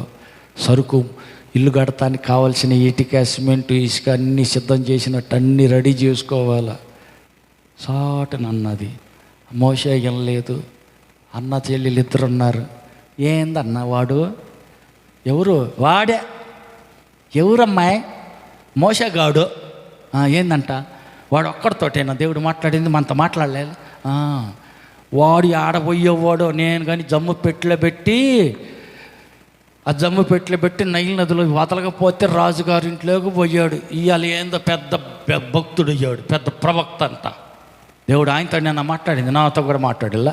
ఏన్నా ఎవరన్నా నీతో మాట్లాడిల్లా? మాట్లాడేళ్ళే. హల్లెలూయా. అయినా వీడికి ఆడ బుద్ధి లేదో. కూషు దేశస్తురాలని, ఆ నల్లటి కరిమొహం దాన్ని, నిగ్రు దేశం దాన్ని ఎందుకు చేసుకోవాలి వాడు? తప్పు కదా? తప్పేనమ్మాయి. పాపం ఏం చేస్తావు? మిరియమ్మ అక్కాయి చెబుతుంది, అహరోను అన్నయ్య తల ఊపుతున్నాడు, సరేలే అంటున్నాడు. మోషే లేడు అక్కడ. మోషేకి వ్యతిరేకంగా ఎక్కడో కూర్చుని మాట్లాడుకుంటున్నారో అన్నా చెల్లెళ్ళు అహరోను మిరియాములు. దేవుడు విన్నాడు. ఎవరు లేదు కానీ దేవుడు విన్నాడు. దేవుడిని ఇచ్చి ఏమంటున్నాడు? అహరోను, మిరియాం నా సన్నిధికి రండి, మందిరంలోకి రండి. ఏంది ప్రభువా? ఏందయ్యా? నా సేవకుడైన మోషేకి విరోధంగా మాట్లాడటానికి మీరు ఎందుకు భయపడలా? ఆయన నా సేవకుడు కావచ్చు, ఎంగిలి పాలు దాగి మీ వెనక పుట్టినోడు కావచ్చు, మీ ఇద్దరి కంటే వెనక పుట్టి వచ్చినోడు కావచ్చు, అయితే కావచ్చు, కానీ అతడు నా సేవకుడు. నా సేవకుడు విరోధంగా మాట్లాడటానికి మీరు భయపడాలా? ఎందుకు భయపడలా అన్నాడు. అంతే. నీకు కుష్టు వచ్చుగాక అన్నాడా? అల్లా, ఆ ఒక్క మాట అన్నాడు అంతే. మందిరం ఎదురుగా అక్కడే ఉంది. మీరేమో ఏందమ్మా నీ మొఖాన కుష్టి వచ్చిందా? ఏం చేస్తాం, మావాడేనని గవక్కని ఏం చేస్తాం, స్వతంత్రత కదా, ఏం కాదులే. హల్లెలూయా. వాడికి చాలా మేలు చేశాను. నేను జమ్ము పెట్టెలో పెట్టాను. ఎత్తుకెళ్ళి వాళ్ళకి దాది కావాలంటే మా అమ్మనే తీసుకెళ్ళి, వీడికి పాలిచ్చి పెంచడానికి దాదిని తెస్తానని మా అమ్మనే తీసుకెళ్ళి పెట్టి ఇంత మేలు చేశాను మోసగాడికి. వీడు అన్నీ మర్చిపోయాడు. నేను ఎంత చాకరీ చేశాను, మందిరం కట్టేటప్పుడు ఎంత పని చేశాను, ఎన్ని తెచ్చేటప్పుడు ఎన్ని డబ్బులు ఇచ్చాను. నేను నా ఇష్టం, నేను ఏమైనా మాట్లాడతా, ఎవరికి విరోధంగా మాట్లాడతా. వామ్మో, వద్దు వద్దు వద్దు, డేంజర్. హల్లెలూయా, హల్లెలూయా. అందరూ బీడీ దాగి, చుట్ట దాగి, సిగరెట్ దాగి, బాన్బరా దాగి, గుట్కా దాగి, అన్నీ దాగి లోపలే తగలబెట్టుకుంటా. నువ్వు అట్ట కాకుండా ఏం తాగినట్టయిద్ది? గట్టి మందు తాగితే సామాన్యంగా ఎవరు బతకట్టల్లా. గట్టి మందు తాగిన వాళ్ళు దాదాపుగా నూటికో కోటికో ఒకళ్ళిద్దరు అన్నట్టుంది వారు. హల్లెలూయా. అప్పుడైతే పాత నిబంధన కాలంలో ఆ పరిస్థితి. మరి ఇప్పుడు ఇది కొత్త నిబంధన, మరీ డేంజర్, మరీ ప్రమాదం. విరోధంగా నోరు తెరిస్తే అన్యాయంగా అక్కడికి కుష్ఠరోగం వచ్చేసింది మిరియాంకి. మరి ఇప్పుడు పరిస్థితి ఏంటంట? ఏమి లేదు. ఆ ముసలోడికి ఏం తెలుసు? పేతురు పాస్టర్కి ఏం తెలుసు? ఆయన ఏం సోతున్నాడా పెడుతున్నాడా? చర్చలు కూర్చుంటాడు. ఏమయ్యా అననీయ సపీరా పొలం మీద ఎంతకైనా? ఎంతకేనండి. పుట్టక్కన పడ్డాడు, చచ్చిపోయాడు. తీసేయి. భార్య కన్నా కబురు, భార్యకి లేదు, భర్తకు లేదు, పిల్లలకి లేదు, ఏ లేదు. తీసుకెళ్ళి సమాధి చేశారండి. చేసేసారు, వచ్చారు. వెనకాల వచ్చింది డైరెక్టర్ గారు వచ్చారు. ఎవరు? అమ్మగారు వచ్చారు. సలహా చెప్పి పంపిస్తుంటుందిగా. పాపం పిచ్చి మహారాజు, ఆయనకి ఏం తెలియదు. అన్యాయంగా ఏమీ ఎరగదు. ఏమి ఇచ్చిన డైరెక్షన్ ఏం చెప్పినట్టు ఆయన చేశాడు. అనవసరంగా ఆయన తగలబడి చచ్చిపోయాడు. ఈ డైరెక్టర్ గారు వచ్చారు వెనకాల. అమ్మా పొలం మీద ఇంతకేనా? ఇంతకేనండి. ఇద్దరు ఒక మాట అనుకుని కదా ఇంటికాడ అన్నీ చెప్పుకుని కదా వచ్చింది. ఎంతకేనండి? నీ భర్తను మోసుకెళ్ళిన వారి పాదాలు ఆ గుమ్మం దగ్గరే ఉన్నాయి, వాళ్ళు నిన్ను కూడా ఎత్తుకెళ్తారు అన్నారు. అంతే, కింద పుటక్కన పడిని చచ్చిపోయింది. అమ్మో, పాత నిబంధనకి కొత్త నిబంధనకి తేడా ఉందన్నమాట. మామూలు తేడా కాదు. పక్క వాళ్ళు చెప్పండి. నోరు జాగ్రత్త, నరం లేని నోరు జాగ్రత్త, ఎముక లేని నాలిక జాగ్రత్త. నీ నోటి మాటను బట్టి అపరాధివని తీర్పులోనికి వచ్చిందా, నీ ఆత్మ అగ్నిగుండానికి వెళ్తుంది. నీతిమంతురాలుగా తీర్పులోనికి వచ్చావా, పరలోకానికి వెళ్తావు. మరి ఎట్ట చెయ్యాలా? సంవత్సరం ప్రారంభం నుంచి ఇప్పుడు దాకా మనం ఏం మాట్లాడామో ఒకసారి ఆలోచించుకుందాం. హల్లెలూయా. ఈ సంవత్సరం ప్రారంభం నుంచి ఈ రోజు దాకా మనం ఏం చేసామో, మన క్రియలు నీతి క్రియలే చేసామా, ధర్మ కార్యాలు చేసామా? మంచి కార్యాలు చేస్తే ధర్మ కార్యాలు దేవుని దగ్గరికి వెళ్తాయి. కొర్నేలితో దూత వచ్చి చెబుతుంది, కొర్నేలి, నీ ధర్మ కార్యాలు, నీ ప్రార్థనలు, నీ యాచనలు దేవుని సన్నిధికి వచ్చాయి. యొప్పేలో పేతురు పాస్టర్ గారు ఉన్నారు, ఆయన పిలిపించు. పాస్టర్ అంటే తెలియదు, దేవదూతలు వాళ్ళ ఇంటికి వస్తారు పోతారు, ప్రార్థన చేస్తాడు, ధర్మ కార్యాలు చాలా చేస్తాడు. దరిద్రుడు అంటే అన్నం పెడతాడు, బట్టలు లేనోడు అంటే బట్టలు ఇస్తాడు, దీనుడు ఇబ్బందిలో ఉన్నాడంటే, కష్టంలో ఉన్నాడంటే వెళ్ళి సహాయం చేస్తాడు. అన్నీ బాగున్నాయి. ధర్మ కార్యాలన్నీ దేవుని దగ్గరికి వెళ్ళిపోయి పాస్టర్ గారి దగ్గరికి వెళ్ళి ప్రార్థన చేయించుకుని ఎప్పుడు ఎరగడం తెలియదు. పాస్టర్ అంటే ఎట్టుంటాడు ఆయనకి తెలియదు. దూత ద్వారా వర్తమానం వచ్చింది, పాస్టర్ గారిని పిలిపించు. పేతురు పాస్టర్ వచ్చాడు, ప్రార్థన చేశాడు. ఒక్క దినమే బంధువులు ఇంట్లో చేరిన అందరూ ఆత్మతో నింపబడ్డారు. పరిశుద్ధాత్మతో ప్రారంభమైంది. ఏదది? పాస్టర్ పరిచర్య ప్రారంభమైంది. అన్య కుటుంబం నుంచి కొర్నేలు తను చేసిన ధర్మ కార్యాలను బట్టి తన యాచనలు, ప్రార్థనలు అన్నీ దేవుని సన్నిధికి చేరాయి. మరి మనం ఏం చేస్తున్నాం? ఉన్న దాంట్లోనే చింపిరి గుడ్డలతో కనపడితే వదిలిపెట్టదు. పట్టుకొచ్చి కొత్త బట్టలు కుట్టించి కొత్త బట్టలు కట్టిపెట్టి ప్రార్థన చేసి పంపిస్తుంది. ఎవరామా? ద్వారక. ధర్మ కార్యాలు, ధర్మం చేస్తూ ఉండేది. మరి మనం ఏమన్నా చేసామా? అట్టాటి ఏమన్నా? హల్లెలూయా. అట్టాటి చేయితే దేవుడికి అప్పిచ్చినట్టయితే, అలాంటి దేవునికి ఇష్టమైన కార్యాలు, ఆయన సంతోషపడే కార్యాలు, అట్టాటి కార్యాలు మన క్రియలను బట్టి నీతిమంతులుగా తీర్పు పొందుతాం. మన క్రియలను బట్టి ఏం జరుగుతుంది? దేవునికి ఇష్టంగా ఉంటాం. అందుకని ఆయన అంటున్నాడు కదా, నేను ఎల్లప్పుడూ నా తండ్రికి ఇష్టమైన కార్యాలే చేస్తా. అందుకని దేవుడు ఎప్పుడు నా పక్కనే నాకు తోడుగానే ఉంటాడు. అంటే దేవుడికి ఇష్టమైన కార్యాలు ఎప్పుడు చేస్తూ ఉంటే దేవుడు ఎప్పుడు మనకు తోడై ఉంటాడు. కాబట్టి మన క్రియలు ఏమేం చేశామో సంవత్సరం ప్రారంభం నుంచి ఇప్పటి వరకు దేవుడికి విరోధంగా ఏమైనా చేశామా? దేవునికి బాధ కలిగించే ఏమన్నా చేశామా? దేవునికి దుఃఖం కలుగు చేసే మాటలు ఏమైనా చేశామా? దేవుని ఆత్మను దుఃఖపరిచే మాటలు ఏమైనా నోటికుండా పలికామా? అయితే సమయం వచ్చింది, ఇంకో కొద్ది గంటలే ఉన్నాయి. ఈ కొద్ది గంటల్లో సరి చేసుకుందాం. నోటి మాట, హృదయ ధ్యానం నీ దృష్టికి అంగీకారమగినట్టు చెయ్యయ్యా అని అడుగుదాం.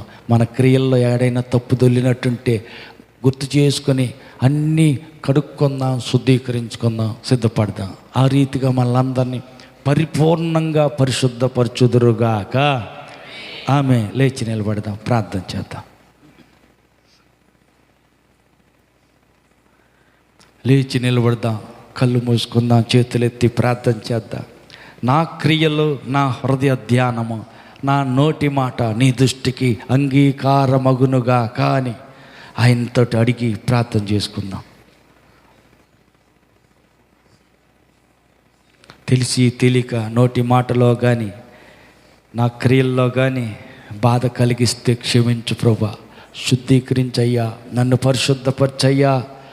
ఏ పాపం నాలో ఉండకూడదు. కొత్త సంవత్సరంలో ఇప్పుడే పుట్టిన పసిబిడ్డ వలె పవిత్రంగా నీతిమంతునిగా కొత్త సంవత్సరంలో నేను ప్రవేశించాలి. సహాయించి ఏ పాపం నాలో ఉండకూడదు, ఏ మలినం నాలో కనపడకూడదు. నీ దృష్టికి నేను యథార్థంగా నీతిగా కనిపించాలి, నిర్దోషిగా ఉండాలి. నన్ను ఆశీర్వదించయ్యా.